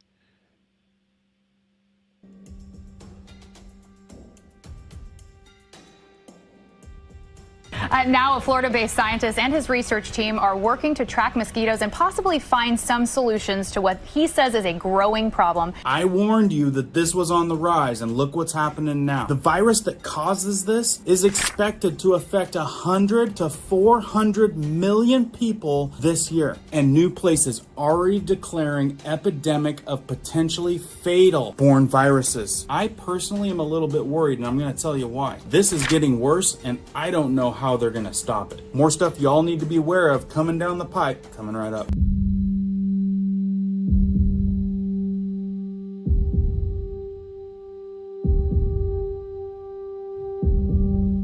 My name is Cohen here at Riverside Homestead, and if you're brand new here, welcome. If you guys are into prepping tips, emergency preparedness, crazy information that I think that y'all need to know about, I want to go over a couple things that you could do to help protect yourself. I'm not endorsed by this company, probably made in China because that's where all of our electronics come from these days. But this guy right here has been a lifesaver. It's got a USB dock.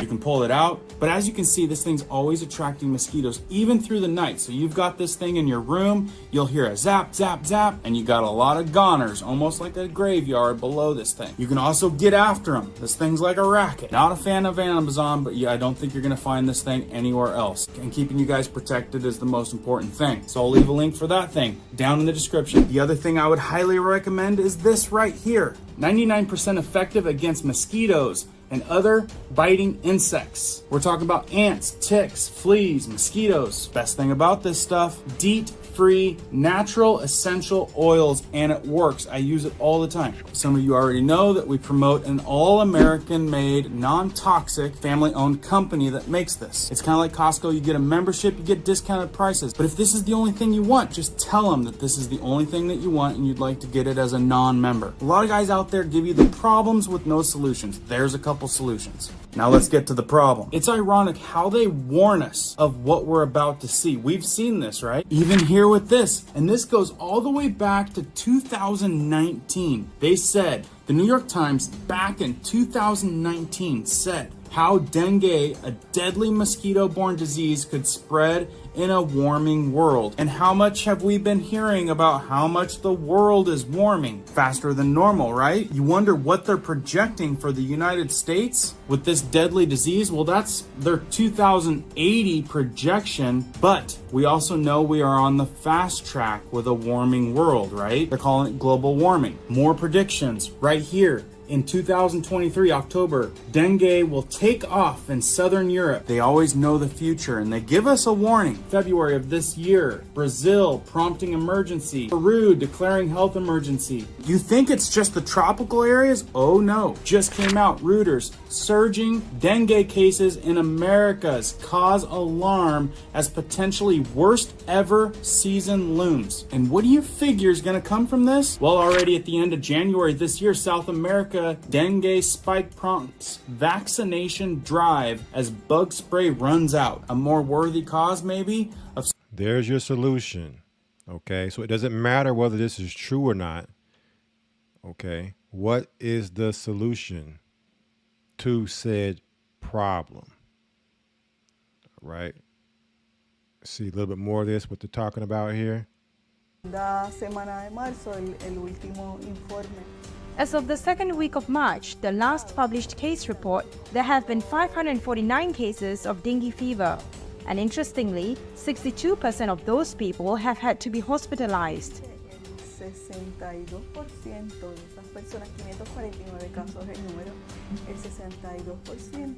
So we are witnessing a situation where if we allow cases to increase significantly, our health system can be affected.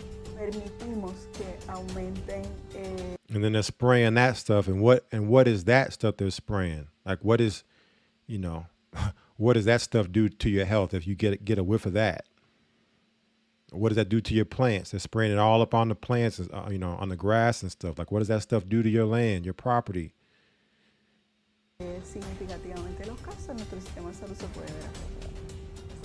We expect to see a significant increase in dengue cases in the months with the highest rainfall, usually the summer months, starting mostly in August, September, and October until December. Puerto Rico declares health emergency over dengue surge. Don't suppose you guys can guess where I'm at right now? Yes, I've got a big homestead in Washington. So there's more we need to cover here, but these particular plagues, supposed plagues happening. And at the same time, we talked about in previous live streams, all the different food plants that have gone up in smoke or have been destroyed in some form or fashion. Since 2021 and 2022, and I'm pretty sure this is not the complete list, but you have, 96 locations where animals, facilities where food is destroyed since 2021. And here's the map that shows you the GPS marker point where it's all happening, pretty much across the whole US. Then you move up to 2023, no different. You have the same things happening in 2023 with things blowing up, our reality, our environment being poisoned.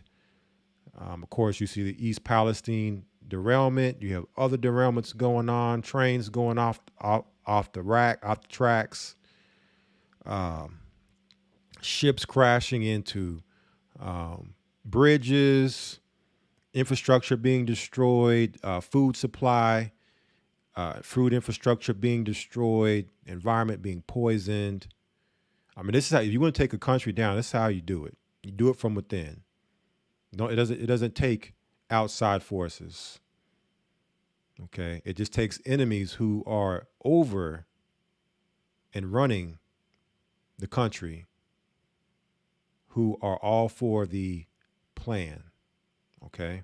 They're all with the plan. And then you move to 2024. Here are the incidents that are happening in 2024. And they don't even have the Texas, the greatest fire in American history, listed here. 1.5 million acres burnt. 88% of the beef supply coming out of that particular part of Texas, the Texas Panhandle. So you'll have all these different events happening. Here are their marker points across the country for 2024. Okay. And we're going to get some people here talking about this happening. Let me pull it up here.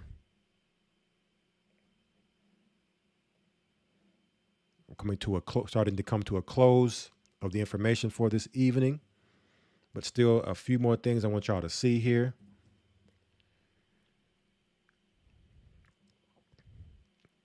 Texas fires. So speaking of the Texas fires, you have people who are there speaking out on what's going on. Okay, madness still happening in Texas. So I wanted to update y'all on what's going on in Texas. We have over 1 million acres of farmland that has been burned and ruined. And not only that, we have Texas Forest Service that is going into these ranchers' properties and dozing up the land. They're not even dozing the burned areas. They're ruining the remaining feed and grasses that they do have. And we don't know why they're doing this. So let me know what y'all think about this in the comments. Make sure to share this around.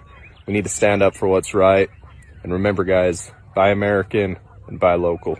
So you have the Forest Services going in and destroying the land that's left that's good. Not the land that's damaged and burnt to a crisp, but the land that's still good for grazing is being destroyed by these companies coming in. So this is clear what's going on, what's happening here. We also have another video. The American beef market is being eliminated and replaced. That is devastating for small American farmers. They can't compete with cheap imports. Okay. So at the same time that they're destroying the beef market here in America, you have record-breaking beef imports into the U.S. So now beef is coming in from someplace else. Not here. Record-breaking. 4.2 billion pounds forecasted for 2024. Okay, so you got to ask yourself, where is this so-called beef coming from? 155 million pounds of beef imported from Brazil. Right? Let's check this out here, this video. We just had record-breaking beef imports into the United States for a month, and the country that did this is not Canada. The USDA reports monthly on imports and exports of beef and pork, and this report is usually 2 months behind. So for pork, we had over 580 million pounds of exports, and imports were around 98 million pounds, and Canada was the #1 importer. Related to beef, we exported over 230 million pounds, but we imported over 500 million pounds, and Brazil, at 155 million pounds, imported the most beef. That is twice the amount that we usually import. The month before, Brazil imported 20 million pounds. Why should you be concerned? Because we have lost over 665,000 operators or ranchers since 1980, and the Country of Origin Labeling Act does not apply to beef, so you're eating foreign beef without knowing it. If it's beef at all, which we're going to touch on here in a moment. All right. You have this video here. American rancher has a message for U.S. government. Keep your gosh darn hands off my cattle. All right. So you have a lot of Texas farmers and ranchers speaking out. What's going on in Texas right now? Keep your goddamn hands off my cattle. That is the overarching thesis of the electronic ID legislation from my perspective as a Texan, as an American. And here is why. My family's been ranching in Texas since the 1880s, and I have a university degree in political science and government, so I feel uniquely qualified to comment on this. Firearms and livestock are the two primary ensuring agents of sovereignty and autonomy.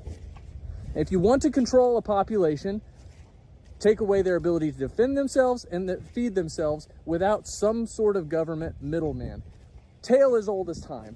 But this is particularly insidious, and this is why. It's not just about taxing your assets. It's not just about being unable to leave cattle to your children without them having to register it to the government. This is about you paying a methane tax on every single cow that you own. That's where this is going. This is about taking away every last bit of sovereignty you have. Just like everything else, they'll say, this is about health and safety. And then they come in and they take away any freedom that you possibly have. So in summation, all of you goons in Washington and at the NCBA. So what's happening here is you're starting to see legislation come into play where they're looking to make it to where you have to register your cattle through a database. Okay. And they're keeping track according to their, what they're saying for methane or carbon emissions. So this is their reasoning. This electronic ID legislation is their reasoning to come in and get rid of our food. Okay. They're doing it from all different angles of coming in and getting rid of it. Okay. From these 1.5 million acres being burnt to a crisp to these plants, these food factories and food, facilities going up in smoke and birds passing the flu to cows, all these different things. But guess who's waiting in the wings that has a solution? You guessed it. The gates of hell. The gates of hell. July 3rd, 2023 says that his backed lab grown meat company receives USDA approval. So no sooner than all this stuff is, no sooner than he gets his approval, in the midst of this, all this stuff is going on beforehand and afterwards. Okay. And don't worry about your cows going up in smoke or dying of the bird flu. Okay. He's got what you need for the new protein delicacy, which I call Soylent Green. Right. But let's see what he calls it. If you feel bad for the animals when you eat meat, a solution is, here goes your solution. If you feel bad for animals, the poor animals, it's such a shame that they keep us alive and we're able to live because of them. Don't worry about it. You'll be eating. Hey, who knows what you'll be eating with this guy at the wheel. So he's been given USDA approval of its cultivated chicken. Remember, he's buying up all the farmland here now. Okay, record-breaking farmland. And no telling what's grown, what he has in production on his land. They're coming out, the conveyor belt they're calling food. He said he's thrilled to share that cultivated meat will now be available for consumers in the U.S. This approval will fundamentally change how meat makes it to our table. It's a giant step forward toward a more sustainable future, one that preserves choice and life. So it's not just that they're getting rid of it. They're going to give you a replacement. Okay. It's just the mystery meat. You're not going to know what it is, where it came from. Okay. Now they'll pretty sure they'll have all the narrative cooked up, cultivated chicken. Okay. But it's lab grown meat. Okay. However you want to try to dress it up, you can't dress up lab grown meat. Okay. Mankind, once again, having the solution over God's natural way of living and life. Okay. All in the claim of climate change, which the seasons change 4 times a year and the weather can change on a day-to-day basis. They'll use that to say climate change. And then now here comes the solution on top of these unfortunate events of all of our food either getting sick or going up in flames. On top of that, the gates of hell wants to modify cows to fight climate change. So he also wants to genetically modify the remaining cows. Okay. All in an effort to fight climate change and reduce methane emissions, which his methane emissions put out through his private jets, put out, I think 100 lifetimes worth of what you would drive in your car in his 1 year of methane production from his private jets. All right. So again, if you want to believe these people's narrative and giving them the pass to do what they're doing for the sake of it saving our environment, you are deceived. Let's hear from his mouth. Let him speak for himself. The same thing for the agricultural sector. Beef, and now I see 2 very amazing approaches. By improving the cow breeding and giving them some other inputs, we can reduce their methane emissions. And this new prioritization of the methane work, I applaud that, because in terms of the near-term temperature increase, methane plays a very big role. Boy, do they have a narrative for us. Boy, oh boy. A couple more things, and we're going to conclude. All right, couple more things. I have one more Reese report to show, one article, and then a movie to conclude all of this live stream for this Friday. Let me get it for you all. Texas wildfires and directed energy weapons.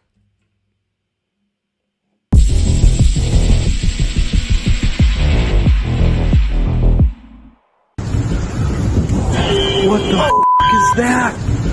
Some are saying that directed energy weapons are being deployed to spark the largest fire in Texas history. And we know that these weapons exist. This newly released footage shows the Dragonfire laser directed energy weapon system in action, and it could be in the hands of military personnel in 5 years' time. It destroys targets with an intense beam of light and has pinpoint accuracy. It's able to hit something the size of a £1 coin from a kilometre away. The fires we have seen in recent years, including the fires in Texas, are very different from what we have seen in the past. They often selectively spare the trees while burning the infrastructure into a powdery ash footprint. I have witnessed and observed some extraordinary damage in our state. It could be caused by hurricanes or tornadoes, and frequently when you see the aftermath of that damage, there's some semblance of a structure that is still there. When you look at the damages that have occurred here, it's just gone. Completely gone. Nothing left but ashes on the ground. After the Maui fires, many people believed that a blue roof was able to deflect these directed energy weapons and spare the home from destruction. And Joe Biden recently alluded to this twice. If you fly over these areas that are burned to the ground, you'll see in the midst of 20 homes that are just totally destroyed, one home sitting there because it had the right roof on it. And anyway. Yes, and by the way, if you notice you fly over in the helicopter, those places with roofs, they didn't burn. With the right materials. Yeah. So we got to change that. Anyway. Joe Biden is clearly not a reliable source of accurate information. But why would a roof save a house from burning? And while there is plenty of circumstantial evidence that suggests directed energy weapons are being used to start these recent fires, arsonists have been arrested starting them the old-fashioned way. And there is a clear motive. The United Nations, who have been orchestrating the open border policy of America and several other countries, have openly announced plans to clear the lands of people and move them into smart cities. Starting with Agenda 21, a map which shows designated off-limits to human areas lined up with the 2008 California fires. 9 years ago, planning was announced for smart cities to be built on Maui, but the most coveted property was owned by natives whose families have lived there for generations prior to Hawaii being annexed by the U.S. In August of 2023, Maui was devastated by highly suspicious fires. Roads were blocked off to keep residents from escaping, and the U.S. government gave survivors a mere $700 per household. A conference in April of 2023 met in Viña del Mar, Chile, to provide the municipality with support in the transfer of knowledge about the theory and solutions of smart cities.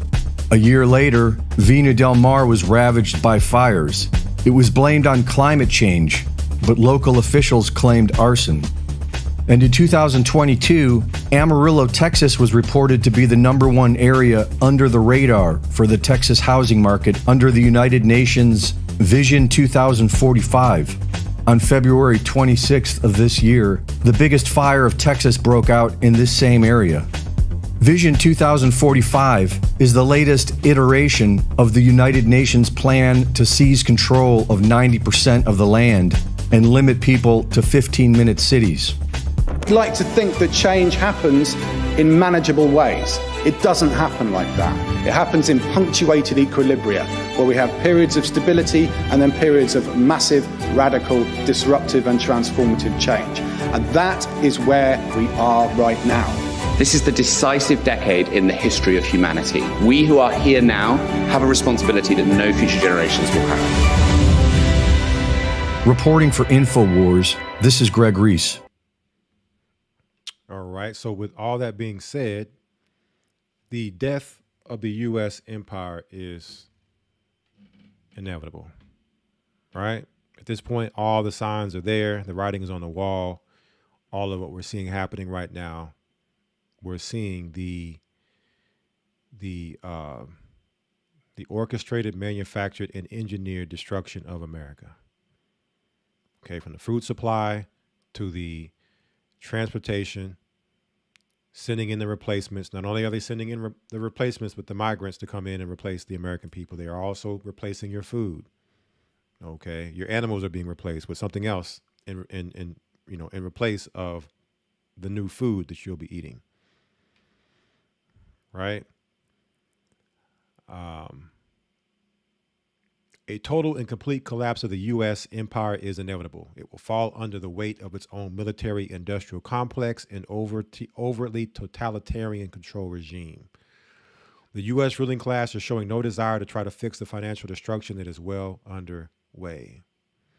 The U.S. has military superiority over all other countries, but control over large ruling classes such as that of Russia and China is quickly waning. However, the U.S. is still in control of the world's oceans via critical sea lanes with garrisons on every continent, a network of alliances that covers much of the industrial world, the ability to render individuals into secret prisons in countries from Cuba to Thailand, preponderant influence over the global financial system, about 30% of the world's wealth, and a continental economy not dependent on international trade. But the cracks are showing. The support of Ukraine has done untold damage to the military-industrial complex and its ability to respond if aggressions ever occur. Okay, and speaking of Ukraine, we talked about it last week. NATO troops coming into Ukraine. Well, I think it was just this week it was announced that Ukraine is officially about to become a member of NATO, which would then qualify them for NATO troops, meaning that U.S. military making up part of NATO would be now fighting against Russia. Okay, and what did we see earlier? It's going to happen to America with Russia. America's going down. 10 horns, or Russia being part of the 10 horns. Okay, the whore of the shipmasters Just like the horror you see on everybody's face here when America, Representative Apollo here, is going down. Okay? It's fallen is fallen. Most people in the slave class can see the rulers are destroying the society. They still have the nerve to call free through the economic prison erected around everyone. Okay, let's keep going here.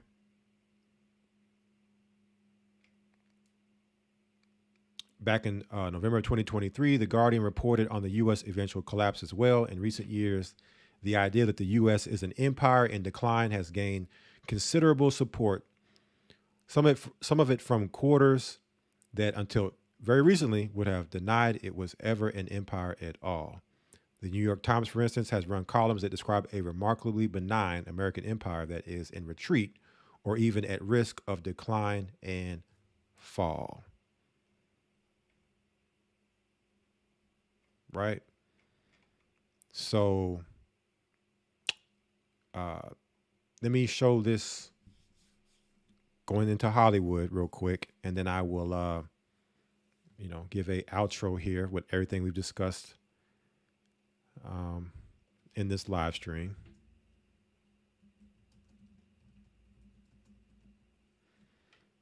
Okay.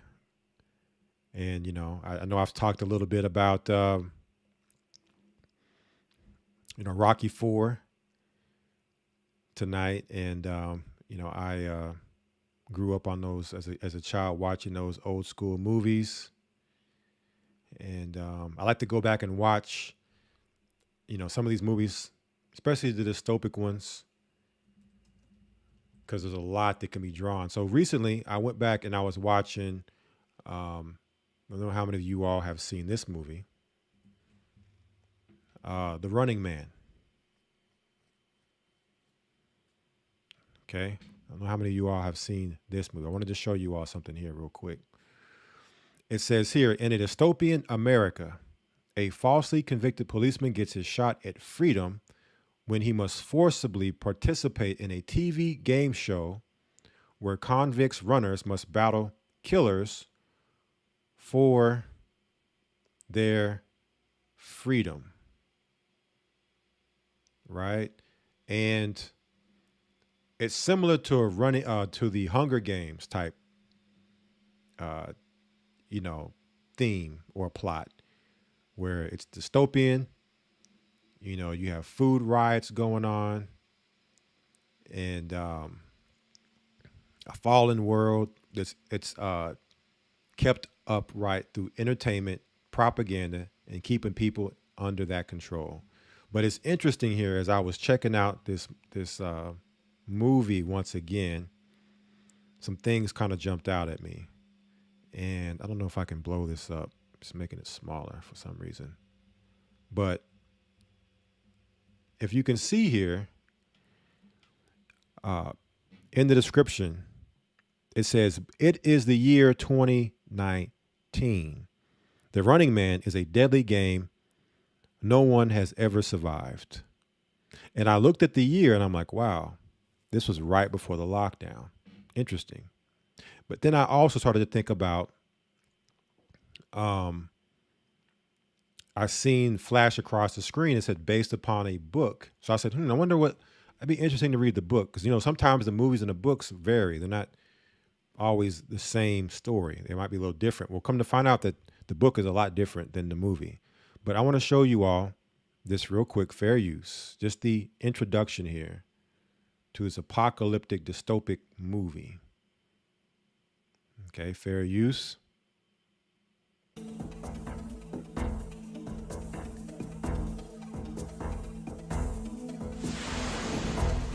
So you got The Running Man coming up. All right.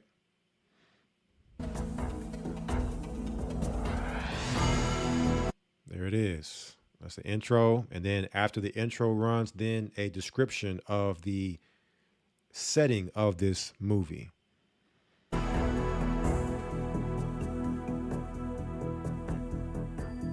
Now, here in the movie, the date is not the same as what you saw on the movie poster. It says by 2017, which it could just be putting this year out that it's not necessarily this year the movie takes place in, but by 2017, the world economy has collapsed.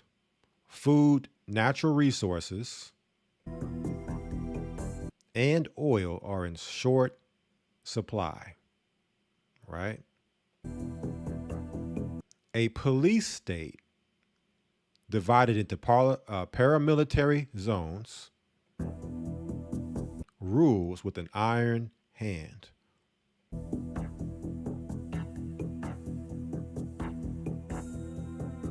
Television is controlled by the state, and a sadistic game show called The Running Man has become the most popular program in history. Check this out. All art, music, and communications are censored. No dissent is tolerated, and yet a small resistance movement has managed to survive underground. When high-tech gladiators are not enough to suppress the people's yearning for freedom, more direct methods become necessary. And of course, the movie starts out with a food riot again, setting things right up to, Hunger Game style scenario where, famines, lack of resources, propaganda, no communication, censorship, total dystopic society, right?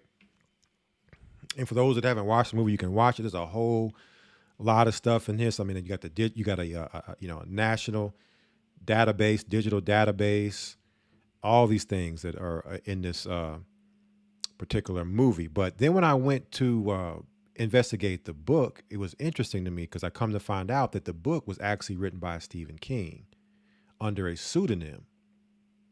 I want y'all to check this out. Check this out. It says The Running Man is a dystopian thriller novel by American writer Stephen King, first published under the pseudonym Richard Bachman in 1982 as a paperback original. It was collected in 1985 in the omnibus, The Bachman Books. Now check this out. We were told that the movie took place in 2019. It says the novel is set in a dystopian United States during the year 2025. That year we've been seeing, saw it all tonight. That year pop up earlier in the live stream. We've been talking about this year 2025. We talked about the externalization of the hierarchy with Alice Bailey, that in 2025, it would end the age of the Forerunner, where they would then start to begin to introduce the world to the Chiefs. All right. Reason why you see your Kansas City Chiefs winning the Super Bowl so much here lately. All right. Those Chiefs are the principalities. Those are not talking about, Indian chiefs. Right. They're showing you that the age of the principalities, their chiefs, the deities, the gods they worship, is here. Lucifer is about to be brought out into the light to be worshipped under the pure doctrine. This is the year that they have been shooting for, and it just so happens to be leading up to this year, 2025. You have an election the year before leading up to this 2025. So as we get closer to the election, every single day, it seems like more and more craziness and chaos is happening in our reality. And it says in 2025, in which the nation's economy is in ruins and world violence is rising. So again, they put all this stuff. Okay, they put all this stuff in their movies, their books, their entertainment, Okay, because these people are Freemasons. They go to their secret society hangouts like Bohemian Grove and other areas, other meetups, and they discuss and talk about these particular topics, these dates, these years, these conditions. And check it out. On the front of the book, it says, "Welcome to America in 2025, when the best men don't run for president."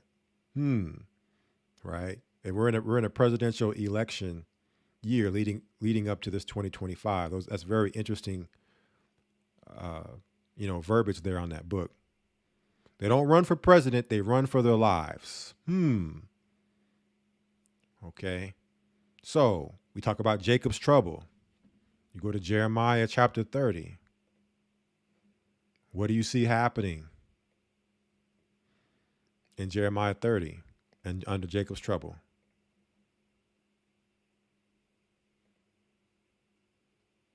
Verse 4, Jeremiah 30 and 4. "And these are the words that the Lord spake concerning Israel and concerning Judah. For thus saith the Lord, we have heard a voice of trembling, of fear, and not of peace. Ask ye now and see whether a man doeth travail with child. Wherefore do I see every man with his hands on his loins, as a woman in travail, and all faces are turned into paleness." So what do we see happening right here? We see men running for their lives.